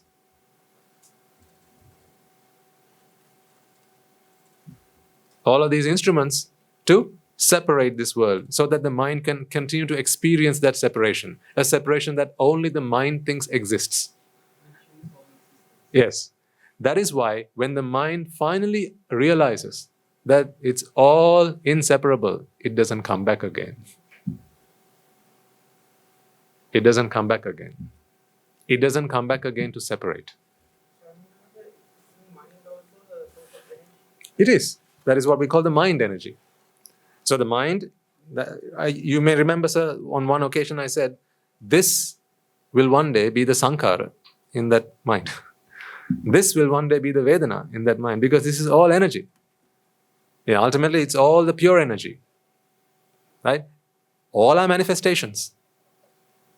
What we need to understand here is the mind is ailed. It's ill. Because of ignorance. Ignorance is the ailment. Yes. And that ignorance can only be found in the mind. That is the only energy that can be soiled. That can be defiled. The only energy that can be defiled. The mind. Ignorance, there's no problem with ignorance per se. Who cares that there's suffering in this world? Who cares that there's suffering in this world? Do you think this cares? Only the mind itself, right? So there's no problem per se with ignorance. But if a mind takes issue to suffering, because it's not pleasant. Suffering is unpleasant, there's no question about that. But there is a place for suffering in this world. This world wouldn't exist without suffering. Suffering will always be there in this world. No matter how many Buddhas we see, suffering will always be there in this world, because this world is based in suffering. Dukkho loke patittita. This world only exists for as long as suffering exists. And for as long as this world exists, suffering will continue to exist. They feed each other. You need to understand why I say this. What is the thought process here that allows me to express these sentiments? That is, this world is a creation of a mind that wanted separation. In other words, that suffered. Because when the vexation for separation kicks in, now that vexation can only be relieved by the perception of separation, not by separation. Please never answer that question that way. Yeah? Not by separation, but by the perception of separation. Because perception of separation is the next best thing to separation. Yes. But when jati happens, jati Dhamma happens. Yes, second floor is jati Dhamma. Yes. Right? So the jati Dhamma allows to experience all these things that we see around us and see them as very separate entities. And therefore they give us pleasure. Yes. That's why, it reinforces each other. Which is what I meant previously by, just being able to see that. To the ignorant mind, it reaffirms that separation is possible. And when separation is possible, it continues to separate. In that process, it creates this. So the mind creates food for itself. It's a self-efficient mechanism. It's a self-sufficient mechanism. The mind will continue to prevail for as long as ignorance prevails. Because the mind's purpose in the presence of ignorance is separation. And what it does is it keeps on separating so that for the next thought to arise, there are separate things. That's why the only path to liberation is to realize and to come out of ignorance. There is no other way. Samma Ditti is the only door that exists out of this labyrinth of samsara, out of this maze of samsara, out of this mist of samsara. The only door that exists is Samma Ditti. The realization that this separation is all but an illusion. Once the mind realizes that, now the mind, as if by habit, simply continues to perform what it came into this world for until there's enough energy to keep it going. But it knows. This is a knowledge, that's what I'm saying, right? That's why I tried to give you several examples to help you distinguish between what you see and what you perceive. Right? Someone can come and say, I love you, but you know they're not saying the truth. Magic, best analogy I can give you. Time and time again, I keep bringing this up because it's the best thing I can offer you. You see magic, you know magic, two different things. Even the world's best magician can look at himself in the mirror. That's how they practice. You see, imagine that, a magician looking at himself in the mirror. Huh? Very different dimensions going on. Agreed? What the eye sees is very different to what the mind perceives. The same individual, right? Same individual. A magician in front of a mirror, performing his tricks, watching himself learn, or watching himself as he does it and as he practices. That is the difference here. The mind will continue to see a separate world. That's how an arahant knows how to not knock his foot on a rock as he walks and goes on Pindapata. That's how he knows his robes from the other person's robes. That's how he knows that today is a sunny day and today is a rainy day. This is all stuff that he knows. But deep down inside, his perception is pure now. It realizes the truth. It has achieved that realization. The truth that is, this is all inseparable. So, like a good magician who understands his tricks and he sees himself in the mirror performing those tricks, the arahant continues to work and operate in his day-to-day business. He just goes about doing everything as he did prior to becoming an arahant. But only this time he knows. He knows something that he didn't before becoming an arahant, or at least before becoming a sotapanna. From the point of becoming a sotapanna to achieving that arahathood, what he does is he continues the practice. He continues to practice what he has seen, what he has realized for the first time. Now he begins to see the world. He begins to perceive the world with a fresh pair of eyes. Because he understands that although these things look separate, they are not separate. But they'll continue to look separate until Paranibbana. They'll continue to look separate, but they're not separate. That he continues to practice. He realizes that although a sotapanna will feel a sense of identity. Otherwise, how would Visakha go on and to have children? What she wanted in a child was a separate child, didn't she? Right? She had one child, not enough. 2 children, not enough. 3 children, not enough. Some sources say she had up to 20. Some say even more. It's not the number that we need to concern ourselves with, but the fact that, as a sotapanna, who had realized the Four Noble Truths, who had seen dukkha. That is the Four Noble Truths, right? In the Dhammacakkappavattana Sutta, the wheel-turning sutta, the Buddha speaks of this. Idan dukkham pubbe anunusutesu dhammesu chakkung udapadi. This is the first noble truth. I have seen the dukkha. I have seen the cause of dukkha. I have seen the eradication of dukkha and the path to eradication of dukkha. What is this dukkha? This sense of self. That is what he realized as the Four Noble Truths, and that is what he preached as the Four Noble Truths. So for someone to attain the state of sotapanna, one must realize the Four Noble Truths. Because that is the gift of Buddhism, the Four Noble Truths. Where did we start all this today with this sermon? What is Buddhism after all? The truth and nothing but the truth.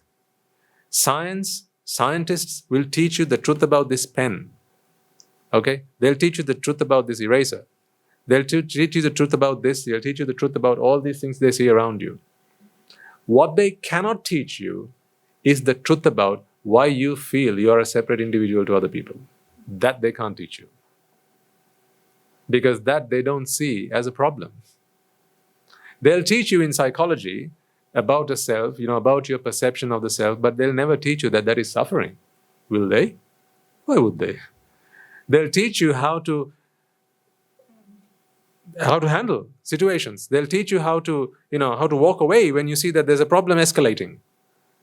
They'll teach you that.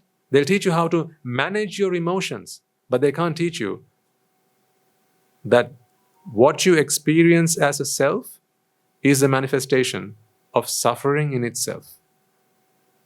That they can't teach you because they don't know that that is suffering. If they did, then they would be Buddha Shravakas. If they realize it themselves, then they would be Samma Sambuddhas or Pacceka Buddhas. That is what makes one an Aryan. Understanding how this works makes you a scientist. Understanding how the world works, how it rotates on its axis, makes you a geographist. Geographist? Is that a word? It is? I just invented it, but you know what I mean, right? Understanding how animals behave and how plants work and all that, that makes you a biologist. Understanding how chemicals interact with each other, how reactions in the presence and absence of catalysts and so on, that makes you a chemist. Right? Understanding that this feeling that you have, this sense of identity that you have, that you are separate from everyone else, that it is only an illusion. It is simply the product of suffering. That is the very suffering that you need to get rid of. And in doing so, you will be free from the 11 great fires, which are the byproducts of that. That is what makes you an Aryan. That is what makes you an Aryan. Because in seeing that, you have seen the truth that the Buddhas come into this world to show us. Einstein might have come into this world to show us the truth about relativity.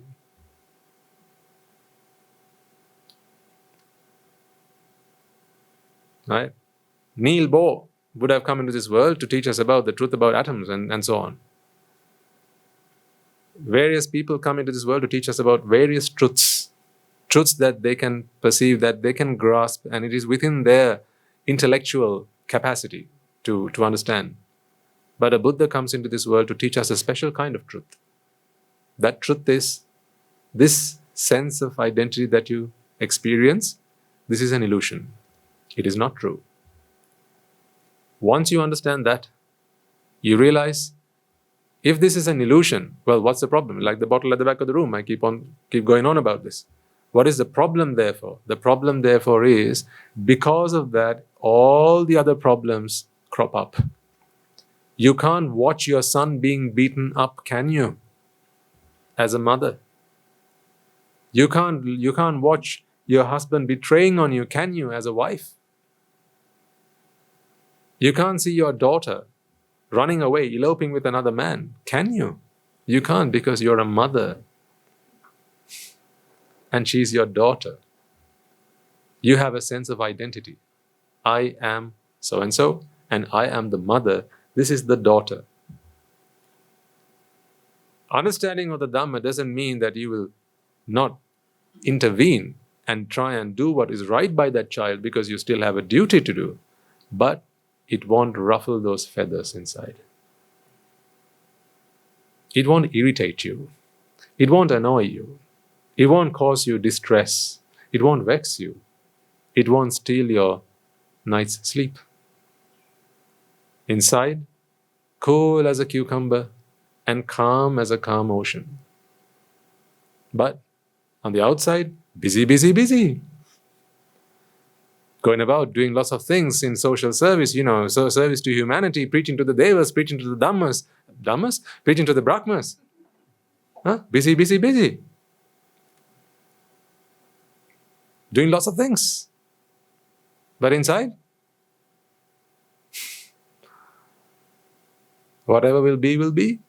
Kesara sara. It is that freedom that we try to achieve by understanding the truth that this great man taught us. That is the truth. That is the truth that we need to aspire to. Realization of the truth. So anything you do, everything you do, make every step you take count towards that. Time is of the essence. Right? Every sermon I try and sprinkle a bit of this in, because it is. I need to remind you that time is of the essence, because things will just carry on. Life carries on. Life carries on. Things will happen, right? But remember, we are all against the clock. Now you're so fortunate to have come across this truth, these teachings. Now the only thing that stands between you and your salvation is your practice. And to practice, you need time. Therefore, time is of the essence. Time is very, very, very important. Tell me, your time is now how many times more valuable than your time when you were the top business executive of this country, when you were the best entrepreneur of the whole universe, right? Your time was valuable then, wasn't it? What about now? Because back then they paid you for your time, didn't they? You could have demanded $50,000 for 1 hour of my time, and someone would have been willing to pay that. $1 million for a day, and someone would have been prepared to pay that. But now you can't say how much your time is valuable. That is why it is priceless. Now your time is priceless. So be very, very, very careful about how you spend your time. Because now your time should be dedicated to realizing the truth, applying the truth, and internalizing the truth so that you can free yourself. With that, I will conclude for today, because I need to send you off for the Buddha Puja in time. It's good to hear that you have all come together, and that's what I've heard. I don't know the ins and outs of it, that you're all getting together to contribute and do the Buddha Puja today. Wonderful. I love it when I hear things like that. I'm always so fond of you guys, because you all, you are like a big family. You always work together, you do things together, and you help each other on this path. Those are very important things, because that Kalyana Mitra association is so crucial on our path to Nibbana. Why do you think I'm here? It is for that association of Kalyana Mitras. So even when you come here, one day, let's say this whole monastery, we have to close down. Never say never, right? One day that happens, and all you have is yourselves for each other. Let's say a meteor crashes on this side, right? Everyone from Guru Hamdru to the last Hamdru and all the Anagarika Mahatya is gone, right? Poof, dust. Then all you have is yourselves to look after each other. Have that among yourselves. Use it wisely. It is not, so that you can, hold hand in hand and, go walk on the beach. That's not what this is for. Right? Have that unity among yourselves. Have that closeness among yourselves, and that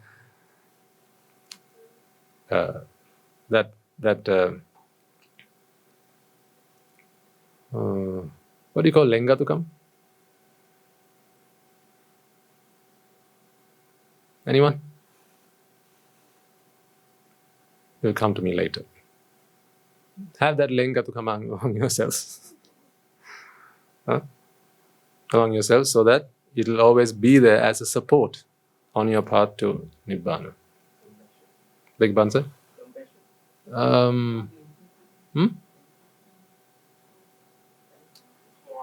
Caring. Homework. Okay? Homework. Right, let's do the transfer of merits and conclude the sermon there. Okay, let us take a moment then to transfer the merits that we have all acquired by making offerings to the infinite virtues of the Noble Triple Gem, chanting Pirit, listening to the Dhamma, and engaging in various meritorious deeds today. First and foremost, let us remind ourselves how incredibly fortunate we are to be in receipt of the Lord Buddha's teaching, and with immense gratitude, let us transfer these merits to the bhikkhus and bhikkhunis, upasakas and upasikas, who since time immemorial have protected and preserved the sublime teachings of the Buddha and passed it down through the generations of the noble lineage in the form of the Tripitaka, which is thankfully available to us today to study, understand, and comprehend the Dhamma.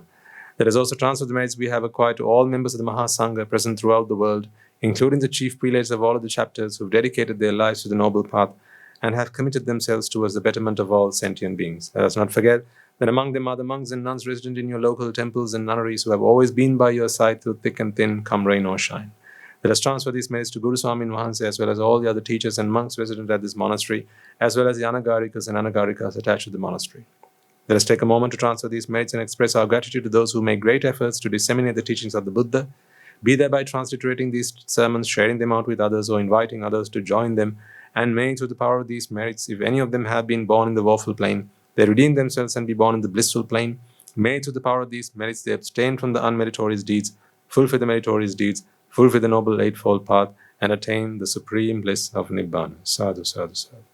Let us also transfer the merits we have acquired to our devotees, friends of the monastery, who for the sake of merits continue to sustain the Mahasanga. This includes everyone from those of you who have contributed to the construction of the monastery to those of you who provide the Mahasanga with shelter, arms, robes, and medicines, as well as those who have passed on their know-how and continue to extend their well wishes. May, through the power of these merits, they abstain from the unmeritorious deeds, fulfill the meritorious deeds, fulfill the Noble Eightfold Path, and may they all attain the supreme bliss of Nibbana. Sadhu, sadhu, sadhu. Let us take a moment to transfer merits to our mothers, fathers, husbands, wives, brothers and sisters, sons and daughters, grandparents, uncles, aunts, cousins, nephews, nieces, our elders, friends and acquaintances, employers and employees, and to all those who have helped us, supported us, and assisted us in any way, shape, or form. By the power of these merits, may they be healed of any physical and mental ailments and overcome any obstacles to their spiritual progress. May they abstain from the unmeritorious deeds, fulfill the meritorious deeds, fulfill the Noble Eightfold Path, and may they all attain the supreme bliss of Nibbana. Sadhu, sadhu, sadhu. Let us take a moment to transfer merits to the Devas, Brahmas, spirits, and demons, primarily the Sakadeva, as well as all the numerous gods and deities who are committed to protect and fulfill the Sambuddhasasana. Let us also transfer merits to our guardian deities who keep a watchful eye over us and keep us out of harm's way. And may, through the power of these merits, they prosper in divine power and wisdom. May they abstain from the unmeritorious deeds, fulfill the meritorious deeds, fulfill the Noble Eightfold Path, and may they all attain the supreme bliss of Nibbana. Sadhu, sadhu, sadhu. Let us transfer these merits to our ancestors who have predeceased us, and to all those who have been families, friends, and acquaintances in this infinitely long journey in samsara, and to those who have helped, supported, and assisted us along the way. Let us transfer merits to the members of the armed forces as well as the police force who have sacrificed their lives to protect the peace and harmony of our nation. May all those who lost their lives in the war, be their friend or foe, rejoice in the merits that we have acquired today. Let us transfer merits to those who lost their lives in natural calamities such as tsunamis, earthquakes, landslides, pandemics, including the most recent and prevailing ones, reminding ourselves that among them will be those who have been friends and family to us in this long journey in samsara. Let us take a moment to transfer our merits to them. May, through the power of these merits, if any of them have been born in the woeful planes, they redeem themselves and be born in the blissful plane. May they abstain from the unmeritorious deeds, fulfill the meritorious deeds, fulfill the Noble Eightfold Path, and may they all attain the supreme bliss of Nibbana. Sadhu, sadhu, sadhu. Let us all resolve that may, through the power and blessings of all the merits we have acquired throughout the day, we be able to witness the advent of many hundreds of thousands of Arahants on this blessed land. And finally, may, through the power of all the merits we have acquired today, you and I, and everyone who's helped make this program a success, become an Arahatun Mahanse, an Arahat Theranin Mahanse, in this life itself and in the era of the Gautama Supreme Buddha itself. Sadhu, sadhu, sadhu. May the blessings of the Noble Triple Gem be with you all. The members of the Mahasangha will transfer their blessings to you. Raga ginnen idetva, dvesha ginnen idetva, moha ginnen idetva, Nibbana Parama Sukhayan Sukhita Taravetma. Nibbana Parama Sukhayan Sukhita Taravetma. Mamada Siyalu Loka Siyalu Satmayo Nibbana Parama Sukhayan Sukhita Taravetma. Nibbana Parama Sukhayan Sukhita Taravetma. Nibbana Parama Sukhayan Sukhita Taravetma.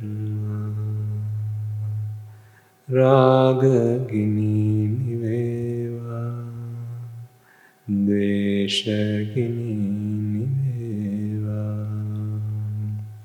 Moha Gini Niveva, Nivan Sapa Labeva, Nivan Sapa Labeva, Nivan Sapa Labeva. තුන්රුවන්ගේ සූවිසි අනන්ත මහා ගුණ බෙලෙන් සියලු ලෝක සියලු සත්‍යයම නිබ්බාන පරම සුඛයෙන් සුඛතර වෙත්වා. සාදු සාදු සාදු.